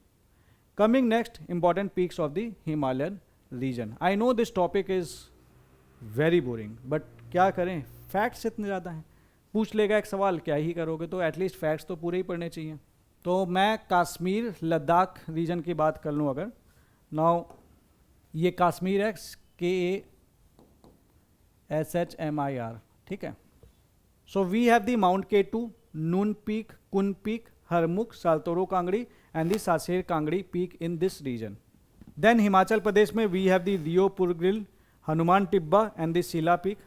उत्तराखंड में we have the Nanda Devi, mount Kamet, mount Trishul, Bandarpunch. Nepal में we have the mount Everest, mount Lhotse, mount Makalu, Cho Oyu, Dhaulagiri and Annapurna. Sikkim में बात करूँ तो we have the Kangchenjunga, Pandim peak. And मैं बात करूँ अरुणाचल की तो we have the Kangto, Namcha Barwa and Gori Chen peak. Please take the screenshot of this इसको एक बार रीड कर लेना बहुत अच्छे से, थोड़ा जो बेसिक चीज़ें मैंने बताई ही दे रखी हैं। माउंट केटू की मैं बात कर लेता हूँ। Mount K two also called as Godwin Austen, this is the second highest peak in the world. First highest कौन सा है? Mount Everest. This is located in the Karakoram range in the Pakistan occupied Kashmir. Then you have the Noon Peak. This is one of the highest peak of Jammu Kashmir.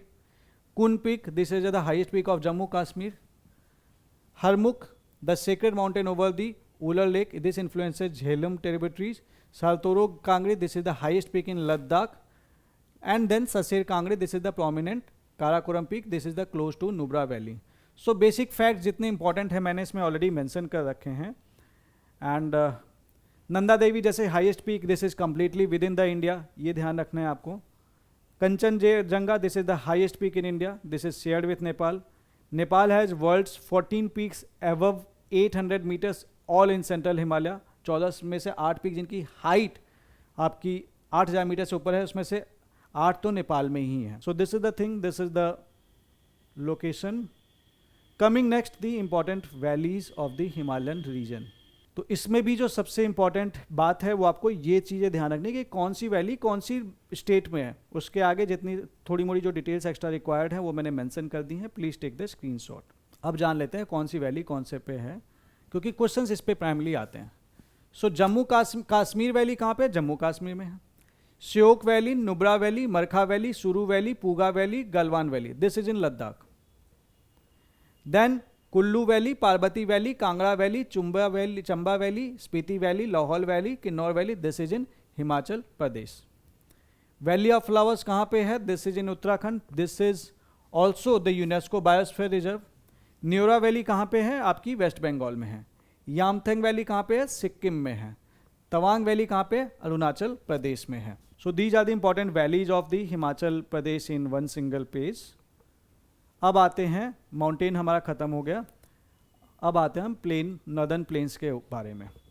Plain region, सी से elevation इसका जाहिर सी बात है कम होगा कहीं ना कहीं, और वो फ्लैट लाइन सरफेस होगा। So the northern plains are the vast alluvial plains which is formed by the river system of Indus river, Ganga river and Brahmaputra river. इनके बारे में खास बात यह है कि they are the world's largest, दुनिया के सबसे बड़े एलुवियल प्लेन हैं, 3200 kilometre long, with an average elevation of 50 से 150 meters. This region, ठीक है। So they are characterized by very flat, low-lying, fertile alluvial soil, dense population and high agricultural productivity, known as the food ball of India. क्यों? क्योंकि जाहिर सी बात है, river अपने जो आपकी सिल्ट है एटसेट्रा जो कैरी करके लेके जा रही है, तो it will be forming its flood plains. Now they are going to be very fertile. अब जब फर्टाइल होंगे तो कल्टीवेशन होगी, और रिवर उसको रिजुनोवेट करती ही रहती है, क्योंकि ये नए न्यूट्रिएंट्स कैरी करके लेके आती है अपने साथ। भाई जो आपकी मिनरल्स होगा लेके आती है, सारा कुछ सिल्ट होगा लेके आती है, उसके साथ न्यूट्रिएंट्स भी होते हैं, तो वो फर्टाइल होता रहता है, रिप्लेनिश होता रहता है, तो यहाँ पे पैदावार बहुत अच्छी होती है। And that is why this is called the food ball of India, क्योंकि यहाँ पे फिर खेती बहुत ज़्यादा होती है। अब मैं बात करूँ उसके डिवीजन की बात, नॉर्थ से साउथ की तरफ बढ़ें, तो अब एक चीज़ समझना, जब रिवर फुटहिल्स तक आती है तो अपने साथ साथ बड़े बड़े लाइक पेबल्स एंड ऑल ये कैरी करके लेके आ रही होगी, तो जाहिर सी बात है वहाँ पे डिसअपियर हो जाएगी। सो पहले हमारे पास मिलता है हमें Bhabar region. So this is a narrow belt 8 to 16 kilometre along Shivalik foothills. This is made up of coarse alluvial fans. Now you will be finding here the coarse deposits such as the pebbles and boulders. So they are highly porous. Since they are highly porous, तो यहाँ पे जो stream आ रही है वो disappear हो जाएगी, दिखेगी नहीं, ऊपर आपको पत्थर दिखते रहेंगे। Streams disappear underground. This area is poor for agriculture. This support forest with deep rooted trees. इसके बाद यहाँ से river reappear करती है in the Terai region. उसके बाद आपका बंगर एंड खादर आपको दिखेगा। Khadar is the new alluvium and the bhangar is the old alluvium. Then you have the Terai region. Terai region is 10 to 20 kilometre wide, which is the south of bhabar. So there is the re-emergence of the streams. So here there is the wet marshy forested wild life rich area. Now this is largely reclaimed for the farming. So soil rich in organic matter and nitrogen.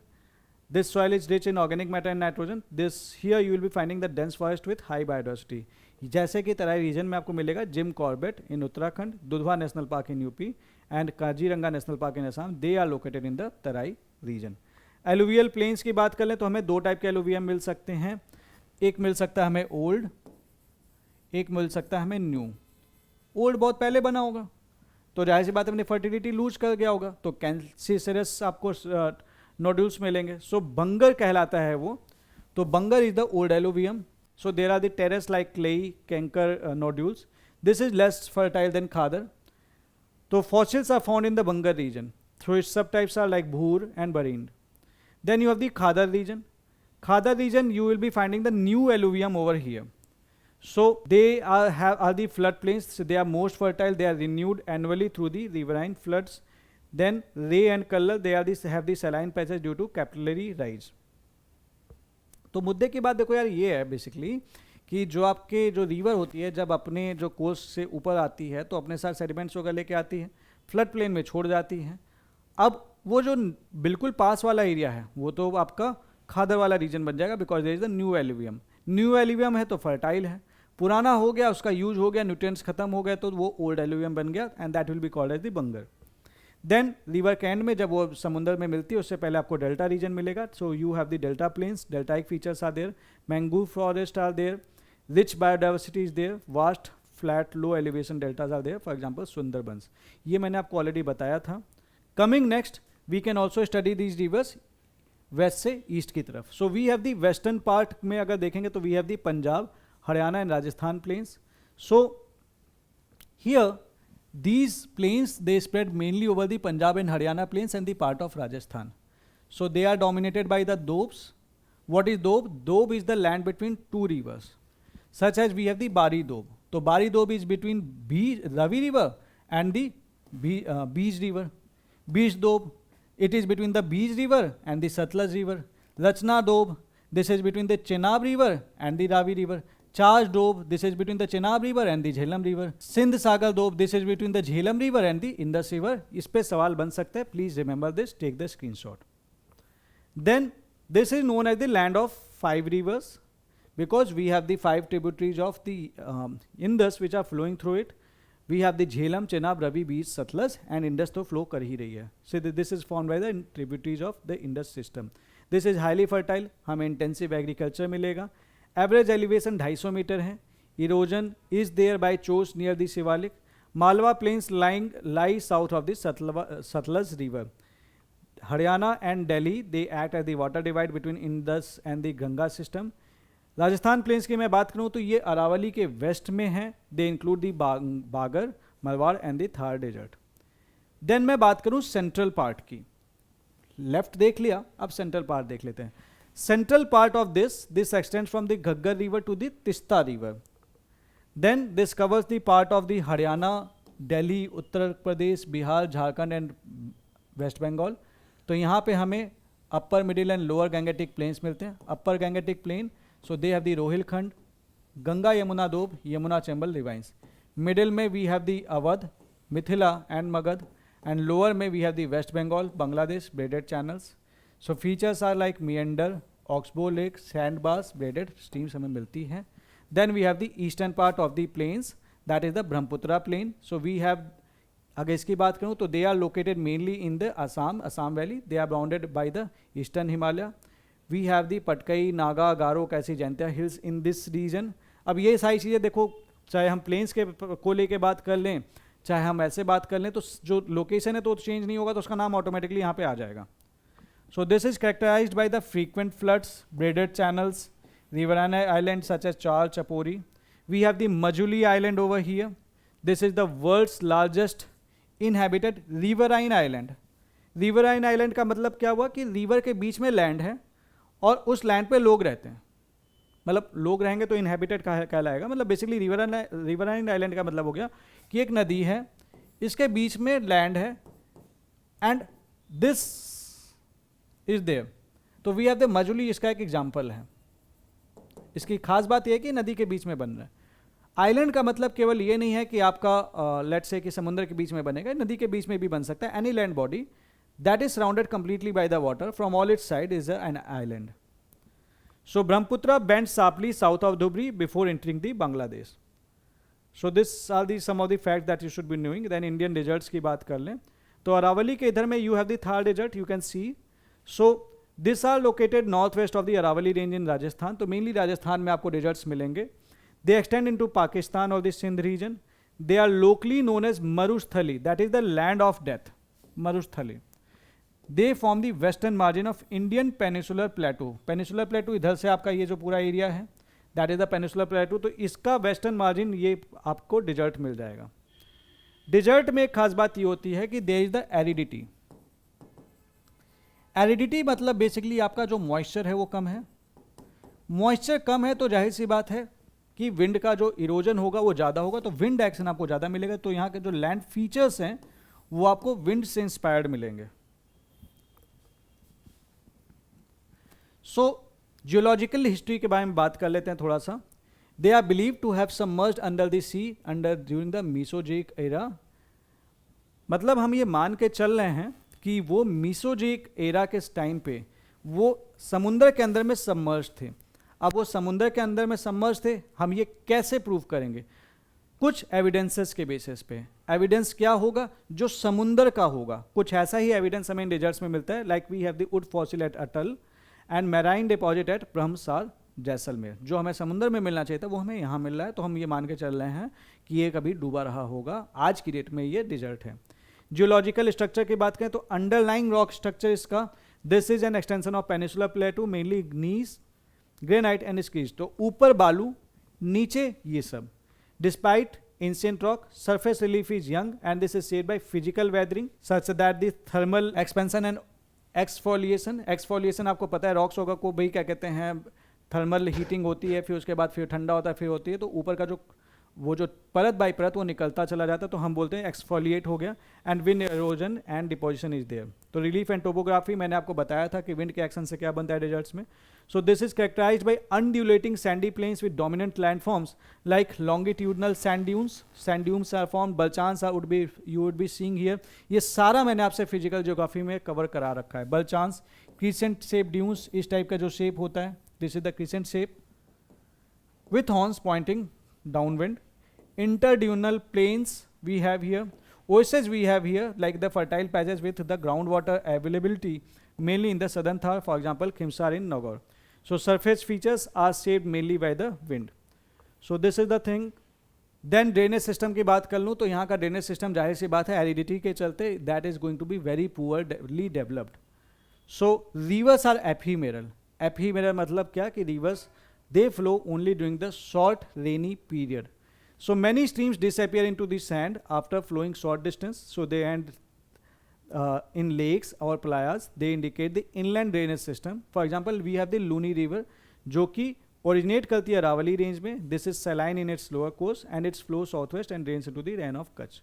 Lakes and playas की बात कर लूँ, so यहाँ पे हमें brackish lakes मिलेंगी क्योंकि evaporation बहुत ज़्यादा है, कैपिलरी एक्शन वगैरह होता है. So we have the salty lakes. So they contain the brackish or the saline water and this is an important source of salt production. Salt accumulates due to high evaporation and capillary action. So major saline lakes are such that the Sambhar lake, Didwana, Kuchaman, Degana, Khatu, these are the some of the lakes. तो question बन सकता है ये lakes मिलती कहाँ पे हैं. Salt extraction from saline lake is economically significant for the region. Then you have the peninsular plateau और दी हिल्स. पेनिसुलर प्लेटू के बहुत सारे पार्ट्स हैं, like Karnataka plateau, Telangana plateau, Deccan plateau. Peninsula मतलब basically what is a peninsula, that is actually surrounded by what, तीन side से वो surrounded है वाटर से, एक साइड से लैंड है. So that is the peninsula. So we have over here like Marwar plateau, Malwa plateau, Bundelkhand plateau, Baghelkhand plateau, Chota Nagpur प्लेटू, दंडकरण्या, Deccan Plateau, Karnataka Plateau over here, Telangana Plateau over here and Shillong Plateau over here. They are all the part of the Peninsular Plateau. ये important है, ध्यान रखने की आपको ज़रूरत है. So Peninsular Plateau is the oldest and the most stable physiographic division of India, composed mainly of Archean, crystalline, igneous and metamorphic rocks. So it has remained structurally stable since the Cambrian period. Gondwana land का part था, तो unstable कौन सा है? Himalayan part है, जो young है, ये ओल्ड है. This is going to be structurally stable though it experience vertical movement. ऐसे वर्टिकल मूवमेंट, एक पूरी जमीन धस गई या जमीन पूरी उड़ गई. And block faulting resulting in mountain ranges and hills. For example we have the Vindhya and the Satpura. This covers 16 lakh kilometer square with an average elevation of 600 to 900 meters. It is mostly located south of the 22° north latitude. Tapers into the Indian Ocean forming the peninsula. So great slope इसकी बात करें तो इसकी जो झुकाव है वो waste से ईस्ट की तरफ है, इस तरह से. तो इसके चलते क्या होगा, जो नदी है वो इसी डायरेक्शन में बहना चाहेगी along the flow. तो जब नदी इसी डायरेक्शन में बहना चाहेगी तो most of the rivers of this peninsular region they drains into the bay of Bengal, क्योंकि झुकाव इस तरफ है, जिस साइड झुकाव उधर ही पानी, सिंपल सी चीज़ है. लेकिन कुछ नदियां ऐसे भी हैं जो बोलती हैं कि भैया हम नहीं सुनेंगे, we are going to flow through the rift valley, और we have the example of Narmada and Tapi जो इधर जाती हैं. So exceptions you have the Narmada and Tapi, they are have the rift valley. So north east extension from the Meghalayan Shillong plateau and Karbi Anglong plateau which is the part of peninsular. अब मैं इसको study करना चाहता हूँ, उसके डिवीजन्स देखना चाहता हूँ. तो we have the Marwar plateau, we have the central highland, we have the Deccan plateau and we have the Chhattisgarh plain and the Dandakaranya plateau. उसके बाद छोटा नागपुर प्लेटू भी है और मेघालय प्लेटू भी है. एक एक करके थोड़ा थोड़ा सा जान लेते हैं इसके बारे में. Marwar plateau, so this lies in the east of Aravalli range in the eastern Himalayas. Aravalli range के बारे में खास बात यह है, they are the oldest fold mountain system of India. So this plateau consist of sandstone, shale and limestone and it is in the Vindhyan range. Average elevation is 250 to 500 metres. They are the rolling plain due to the river erosion. ठीक है, river erosion के चलते they are the rolling plain, तो थोड़ा सा इसका जो surface है वो वेवी है. This is drain by the बानस river which drains into the Chambal river. उसके बाद आता है सेंट्रल हाईलैंड जो कि मध्य भारत पत्थर कहलाता है. इसके मेजर सब डिवीजन से आपके मालवा प्लेटू, बुंदेलखंड अपलैंड, बघेलखंड, तो ये तीन हैं इसके मेजर डिवीजन्स. इसका स्क्रीनशॉट ले लेना. इसकी बाउंड्री में बात करूँ अगर मैं सेंट्रल हाईलैंड की, तो वेस्ट में we have the Aravalli range, south में we have the Vindhyan range, east में we have the Rajmahal hills. So this is known as the northern edge of the Deccan. This is relict breaks हैं. This is highly renovated mountain, तो उसकी height जाहिर सी बात है कम होगी. Elevation is 700 to 1000 meters. This slope north and northeast. Major divisions we have the Malwa Plateau, Bundelkhand प्लेटू and the Baghelkhand प्लेटू. इसका जो सबसे इंपॉर्टेंट चीज़ है, आपको लोकेशन पता होनी चाहिए. इतनी डिटेल्स वो पूछ सकता है लेकिन पूछता नहीं है इन जनरल. ठीक है, पूछने से तो हम कुछ भी नहीं रोक सकते, बट थोड़ा थोड़ा देख लेते हैं. बट इसकी लोकेशन बहुत अच्छे से कर लेना प्रीलिम्स के लिए. तो they are the lava covered basaltic plateau with the black soil. Black soil is famous for what? For the cotton. They are bounded by the Aravalis and the Vindh. They consist of dual drainage system, Aravali Sea, Narmada Tapi Mahi, Bay of Bengal, Chambal and Yamuna. तो यहाँ से ये निकलती हैं. They cover the part of UP and MP. Bundelkhand की बात करें तो यहाँ पे we have the granite and gneiss terrain and we have the senile topography. This is drained by Son, Betwa and Ken rivers. ये वाटर स्ट्रेस रीजन है, uneven surface है, तो इसलिए ये एग्रीकल्चर के लिए भी पुअर है. बघेलखंड की बात करूँ तो ये मैकाल रेंज के नॉर्थ में है. This is bounded by the Son river. This acts as a water divide between Son and Mahanadi system. Deccan plateau की बात कर लेते हैं. डेक्कन प्लेटू में we have the Deccan plateau का पार्ट जिसे महाराष्ट्र प्लेटू, कर्नाटका प्लेटू, तेलंगाना प्लेटू, तीन प्लेटू इसके पार्ट हैं. So this is the largest part of the peninsular प्लेटू and this is triangular in shape. West में this is bounded by the western Ghats, east में this is bounded by the eastern Ghats, north में we have the Satkal, Maikal and Mahadevo hills. Average elevation इसकी 600 metre है. This slope eastwards. Deccan lava plateau, this is lava covered region. This is formed by the basaltic lava on the Deccan plateau. Major rivers आपकी जैसे गोदावरी, कृष्णा, कावेरी, महानदी हैं. Sub division is Maharashtra प्लेटू, Karnataka प्लेटू and Telangana प्लेटू. Maharashtra प्लेटू फिर आता है इसका. Please take the screenshot, इसको एक बार read कर लेना. So they form the northern part of the Deccan plateau. Northern part Deccan plateau का कौन से प्लेटू बनाते हैं? महाराष्ट्र प्लेटू बनाते हैं. तो महाराष्ट्र प्लेटू है तो जाहिर सी बात है महाराष्ट्र इसका मेन रीजन होगा. So they compose mainly of the basaltic lava flow form during the Deccan traps. Average elevation is 500 से 700 metres sloping eastward. They have the broad river valley of Godavari, Bhima, Krishna, dissecting the plateau. See, this is dominated by the black cotton soil, ideal for the cotton cultivation. There is the scarcity of surface water. इसमें ज़्यादा कुछ नहीं है, basically location important है. Then we have the Karnataka plateau. ये आपका Deccan plateau के southern part में है, lying between the western and the eastern Ghat. तो ये रोलिंग प्लेटू है with the elevation of 600 to 900 metres. What is a rolling plateau? A rolling plateau is a plateau जो कि फ्लैट नहीं है. This is gently undulating surface with small hills and the shallow valleys. So we have this coastal region. यहाँ पे अगर मैं इधर से बात करूँ, then we have Malnad region and the मैदान region. इसको हम दो पार्ट में बांट सकते हैं, मलनाड region and मैदान region. हाईएस्ट पीक आपके यहाँ पे मुलानगिरी है. This is drain by Kaveri, Krishna, Tungabhadra and Pennar reverse.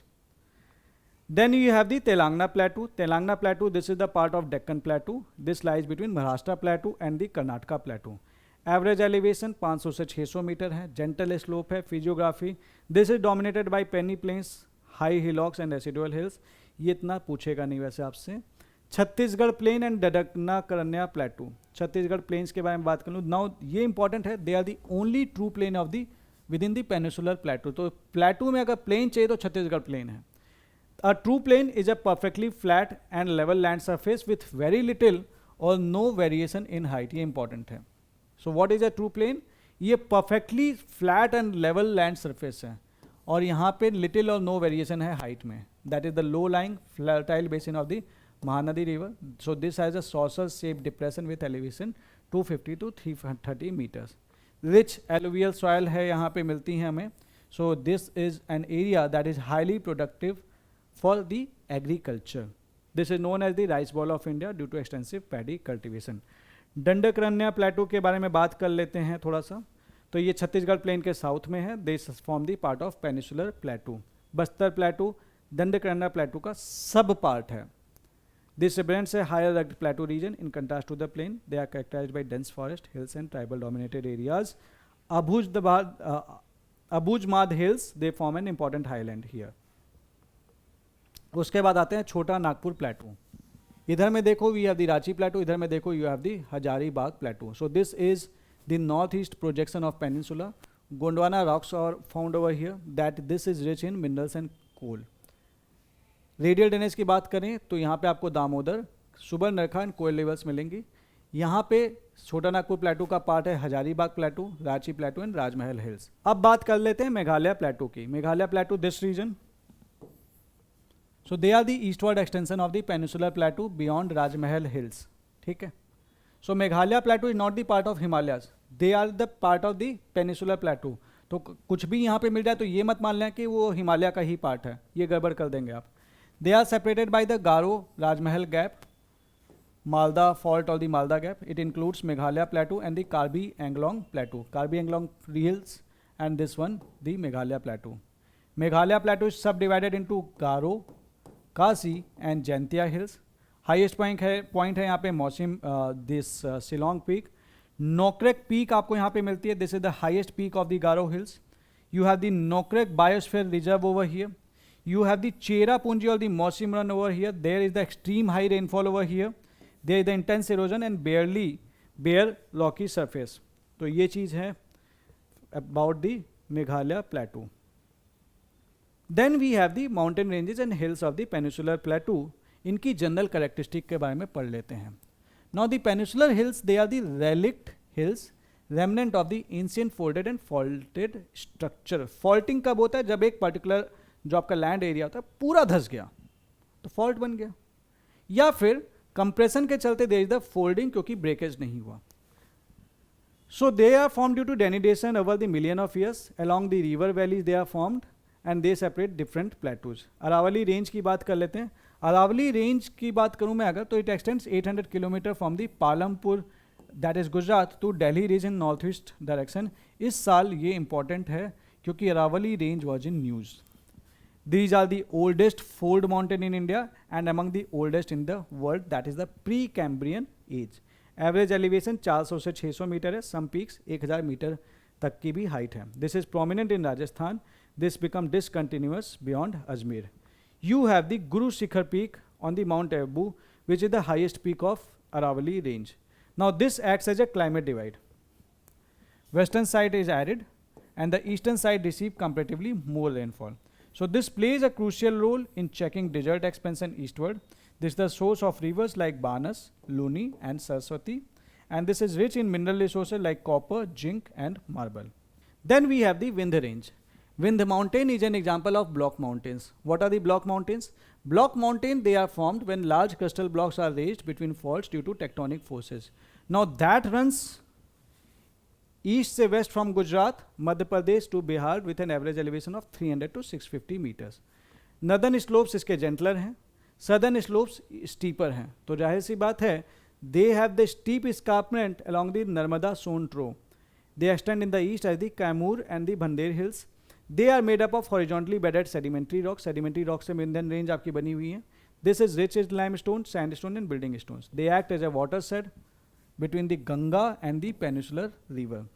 So Vindhya range के इधर में आ जाएंगे तो we have the peninsular river.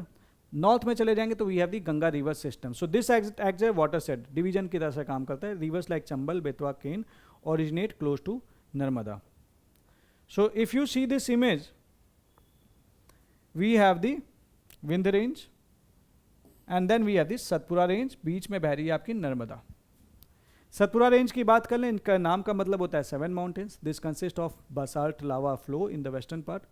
They are comparatively narrow and rugged comparative to the Vindhya ranges. So ये नैरो हैं, पतली हैं. East west trending range 900 kilometre लंबी हैं. ये नर्मदा और तापी के बीच में आपको मिलेगा आपकी सतपुरा रिवर. इस रेंज की खास बात ये है कि यहाँ पे आपको धूपगढ़ मिलता है. This is the highest peak of this range.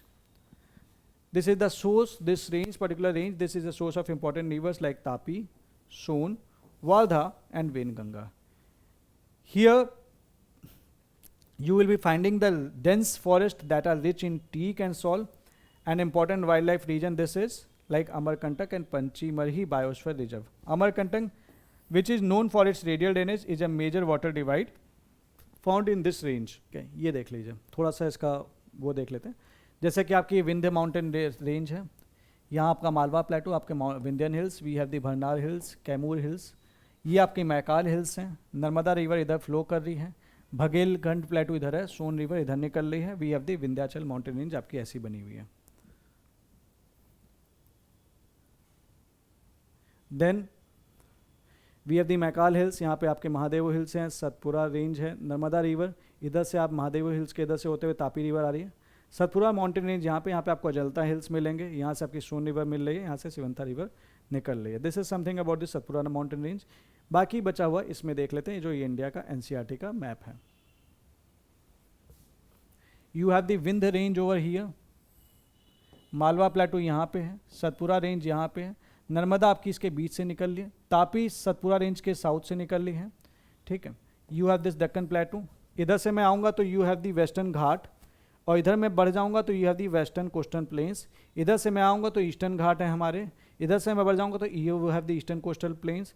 You have, अब इसको भी डिस्ट्रीब्यूट करना शुरू करूँगा तो you have the Konkan region over here. You have the Malabar coast over here.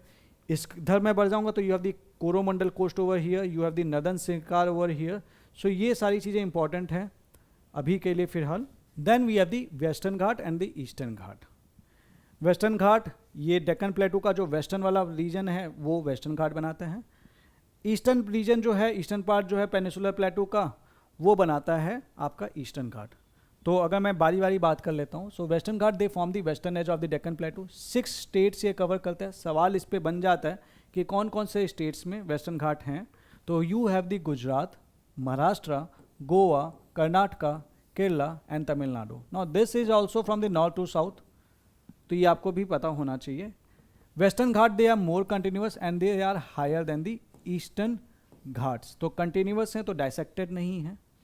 They extend 1600 kilometre from Tapti valley to near Kanyakumari in the Tamil Nadu. Kanyakumari is the, अगर Indian main land की बात करूं तो इसका southern most point is Kanyakumari which is in Tamil Nadu. Average elevation की बात करूं तो इसका एवरेज एलिवेशन 900 से 1600 मीटर है. हाइट नॉर्थ से साउथ की तरफ बढ़ती है, मतलब आप तमिलनाडु की तरफ बढ़ रहे होंगे तो इसकी हाइट बढ़ती चली जा रही होगी. ओरिजिन की बात कर लूं तो this is a block mountain. ये ब्लॉक माउंटेन है। चलो डिफरेंस के साथ में ही पढ़ लेते हैं इसे, साथ ही साथ ईस्टर्न घाट का भी हम जनरल फीचर देख लेते हैं। तो डिफरेंस भी कभी क्वेश्चन आ जाए तो डिफरेंस भी आप रिकॉग्नाइज कर पाओगे। पेनिसुलर प्लेटू का ये ईस्टर्न पार्ट है। This extend through Orissa, Andhra Pradesh, Tamil Nadu, part of Karnataka and Telangana. Eastern Ghat discontinuous है, ये कंटिन्यूअस था, लो हाइट है, इसकी हाइट ज़्यादा थी from Orissa to Tamil Nadu due to extensive river erosion.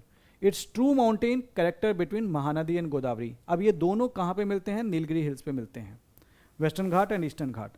Average elevation लगभग 600 मीटर है। अब मैं ओरिजिन एंड स्ट्रक्चर की बात कर लूँ अगर, तो western Ghat they are the block mountain, eastern Ghat are ancient fold mountains.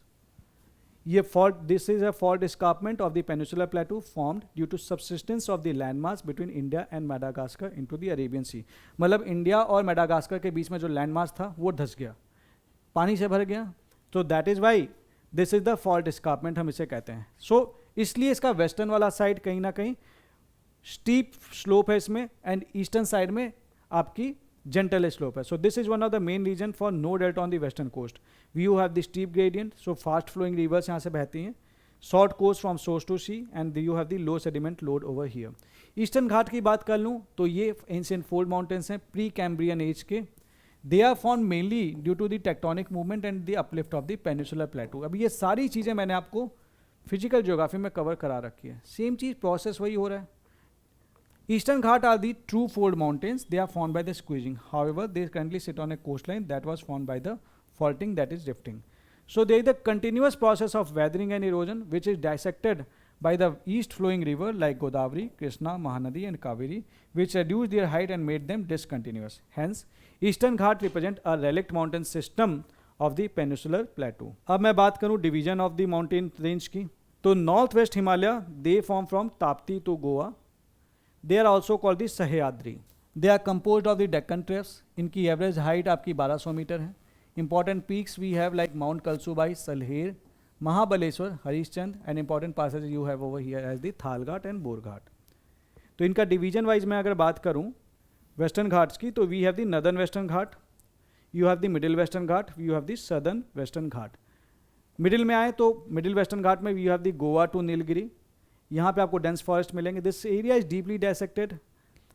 Peak यहाँ पे कुद्रेमुख एंड पुष्पगिरी मिलेगी। Nilgiri hills this link eastern and western Ghat. Important peaks जो आपके मिडिल वेस्टर्न घाट में मिलती है वो मिलती है Mukurthi and Doddabetta. Southern western Ghat this is separated by the Palghat gap. Palghat gap acts as a transport corridor, monsoon passage to interior plateau है ये। And then you have the Anamudi which is the highest peak of the peninsular India. This is found in the Western Ghat, ये important है। Radiating range you have the Anaimali, Palani and the Cardamom Hills. Then hill station we have the Ooty, Munnar and Kodai Canal. Then northern range of the Eastern Ghat you have the Mahendgiri, Jhinga Gada peak, that is the highest peak of the Eastern Ghat. इसका true mountain character is between, this is between Godavari and Krishna river. Hills are subdued and vanishes and they are replaced by the Gondwana formations. So they reappear as the Nalla Malla and Palkonda hills, but they are much lower and discontinuous. तो ये area discontinuous है eastern घाट वाला, ये वाला continuous है। They look like broken and dry and they more likely scattered hill groups than a mountain range. Nalla Malla range यहाँ पे जो मिलता है that is famous for the Sri Sailam temple region.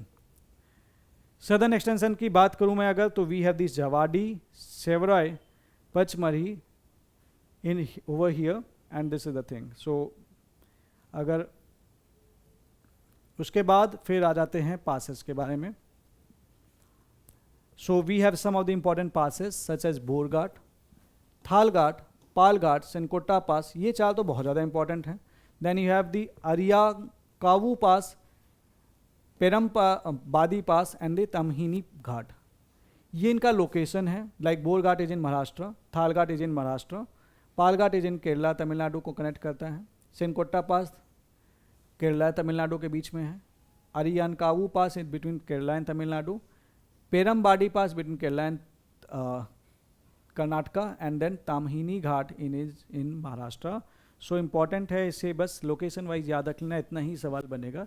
इससे रिलेटेड कुछ basic details हैं, please take the screenshot and read it.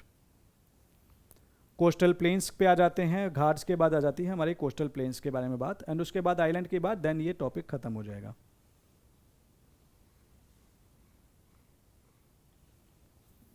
Now planes बनने का दो तरीका है। इन देखना इस चीज को बहुत ध्यान से समझिएगा। ये लैंड वाला एरिया है, this is land, this is water, नीला बनाया इसीलिए। कोस्ट क्या होता है? समुद्र के किनारे, नदी के किनारे, तट। तो जहां तक पानी जाएगा उसके बाद तट शुरू हो जाएगा। अब मेरे को यहां पे तट चाहिए, मेरे पास दो तरीके हैं। व्हाट आई कैन डू, मैं एक काम ये करता हूं, what I can think of this right now, मैं दो काम कर सकता हूं। वर्क नंबर 1, मैं लैंड को उठा दूं, ये लैंड उठा दूं, तो ये एरिया जो डूबा हुआ था, ये एरिया जो डूबा हुआ था, ये बाहर आ जाएगा पानी के। तो अब ये वाला एरिया तट बन जाएगा, ये वाला एरिया। या मैं पानी का लेवल नीचे कर दूं, या वाटर का लेवल नीचे कर दूं, तो भी ये वाला एरिया क्या कहते हैं आ जाएगा। अब सोच के देखना, ये अंदर था, ये बाहर आ रहा है, तो हम क्या कहेंगे? This is emerging, the new land is emerging. So such type of coast are called the emergent coast, because this is emerging, पहले डूबा हुआ था अभी इमर्ज कर गया, तो इमर्जेंट कोस्ट। मेरे पास दूसरा तरीका है, आई हैव अनदर वे, कि मैं क्या करता हूं कि मैं लैंड को नीचे कर देता हूं, इसका अपोजिट, या मैं वाटर को ऊपर ले जाता हूं।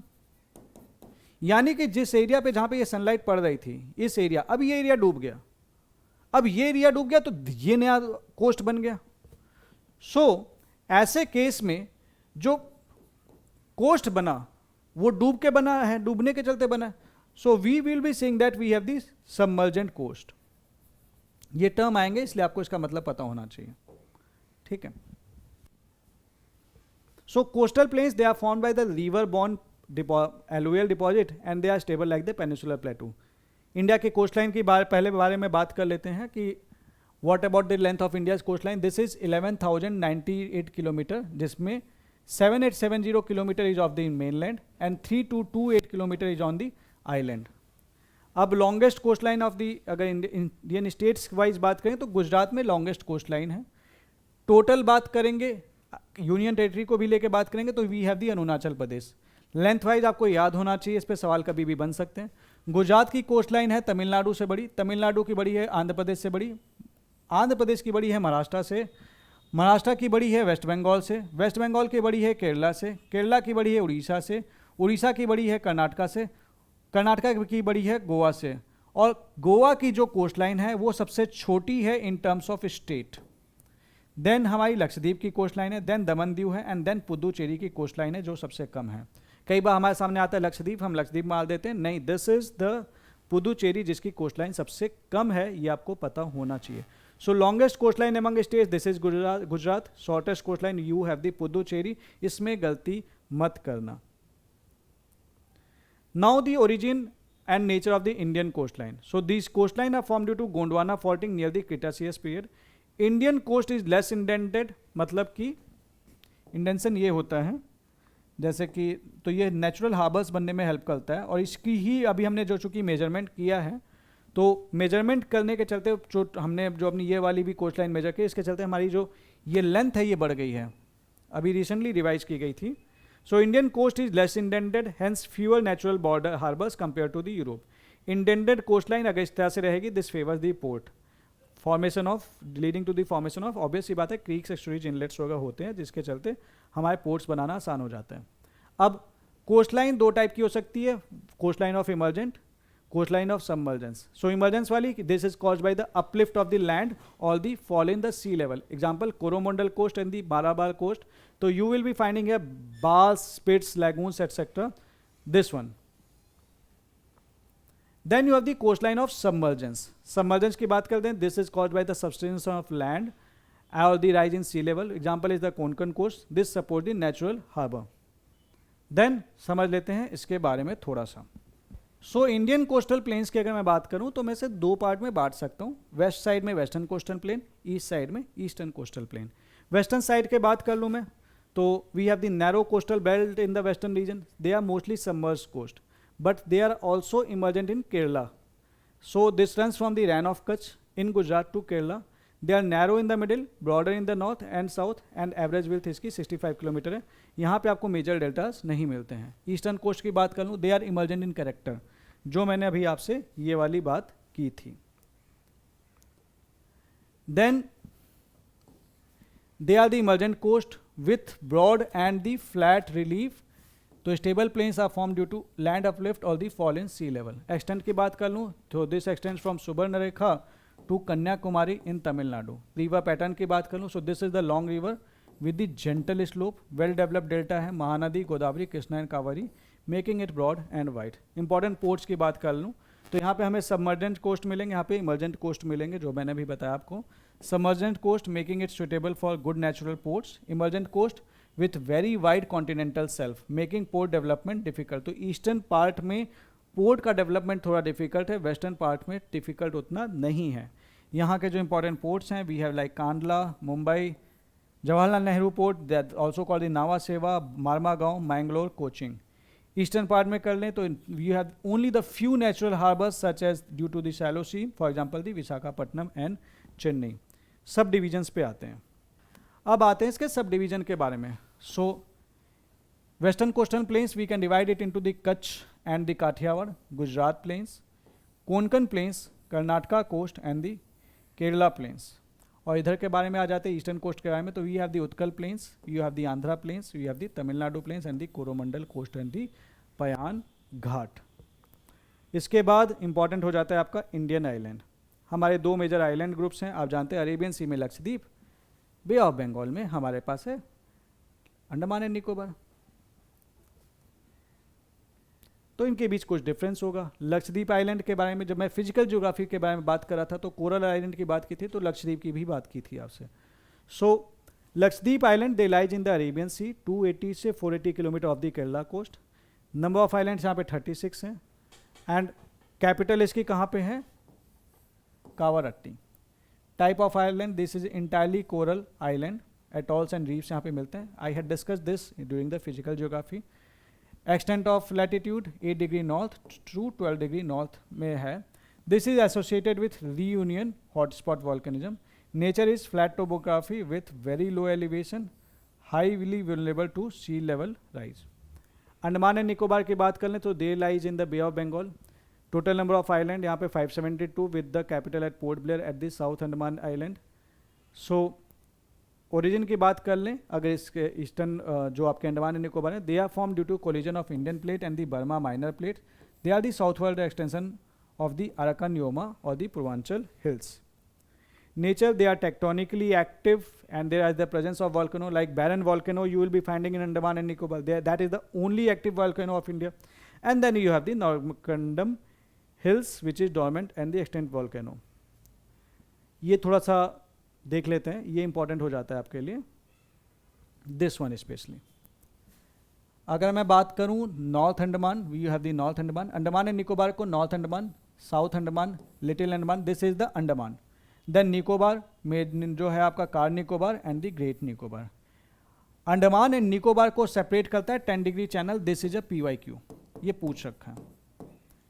ग्रेट निकोबार का सदर्न मोस्ट पॉइंट है इंदिरा पॉइंट. सवाल आ सकता है कि इंदिरा पॉइंट जो कि इंडिया का सदर्न मोस्ट पॉइंट है कौन से आइलैंड में है, that is in the great Nicobar of the Andaman and Nicobar island. सवाल बन सकता है.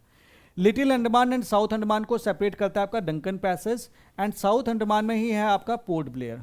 सवाल बन सकता है. मिडिल अंडमान के ईस्ट में आते हैं हमारा जो है ये बैरन आइलैंड. सवाल बन सकता है.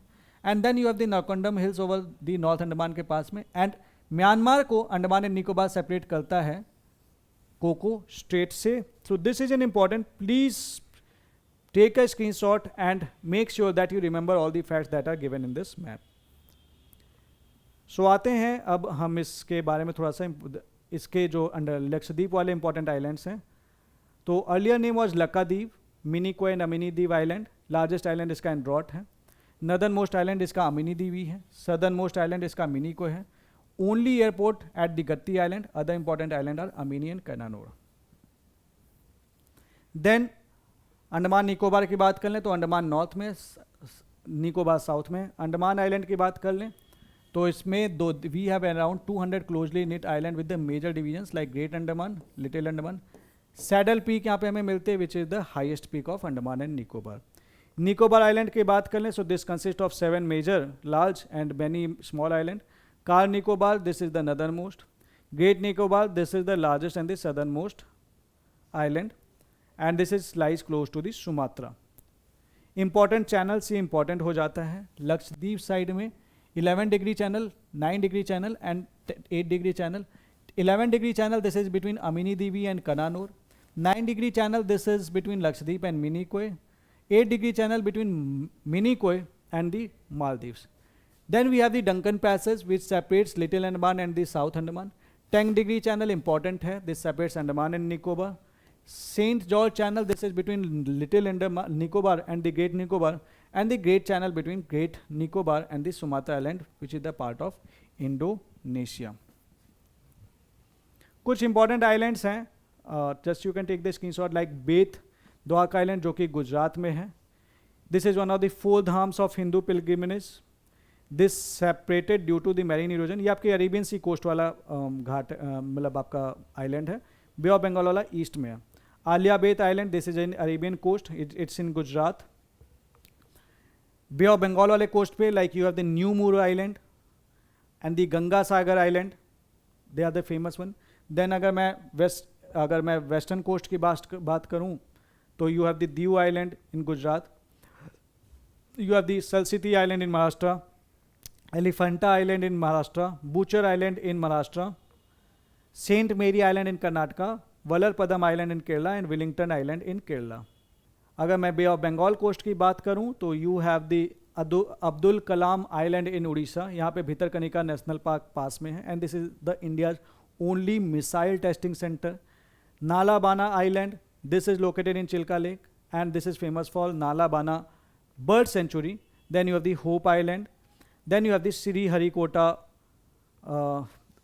this island. Then you have the Pamban Island. So this is something, this is the Pamban Island is the part of Adams Base between India and Sri Lanka, and the famous city Rameswaram is situated over here. Island are important, definitely India की strategic importance के लिए island बहुत important हो जाते हैं। So this is something that I wanted to discuss with you about the physiography of India. Now this is the black book से जहाँ से मैं आपको पढ़ा रहा हूँ। ब्लैक बुक का PDF हमने ऑलरेडी दे रखा है आप लोगों को on our Telegram channel civil services with Nilesh. Black book की if you want the hard copy coloured में तो you can order it from our website, we will be sending it to you. ये ब्लैक बुक्स आपको काफ़ी ज़्यादा help करेंगे आपके prelims के लिए, UPSC का एग्ज़ाम हो चाहे इंडिया का कोई भी एग्ज़ाम हो। हमने जितने भी फैक्ट्स पूछ सकते हैं एग्ज़ाम में वो हमने इसमें डाले हैं। मेक श्योर कि जब आपको मौका मिले तो 2x की स्पीड में करके इन वीडियोज़ को देख लेना। यू विल फाइंड दैट कि आप इन वीडियोज़ को करने के बाद दूसरों से in terms of facts, in terms of concepts ज़्यादा अच्छी क्लैरिटी पे हैं। So that's all as of now. मिलते हैं आपसे नेक्स्ट वीडियो में जो कि है ड्रेनेज के ऊपर। Thank you very much.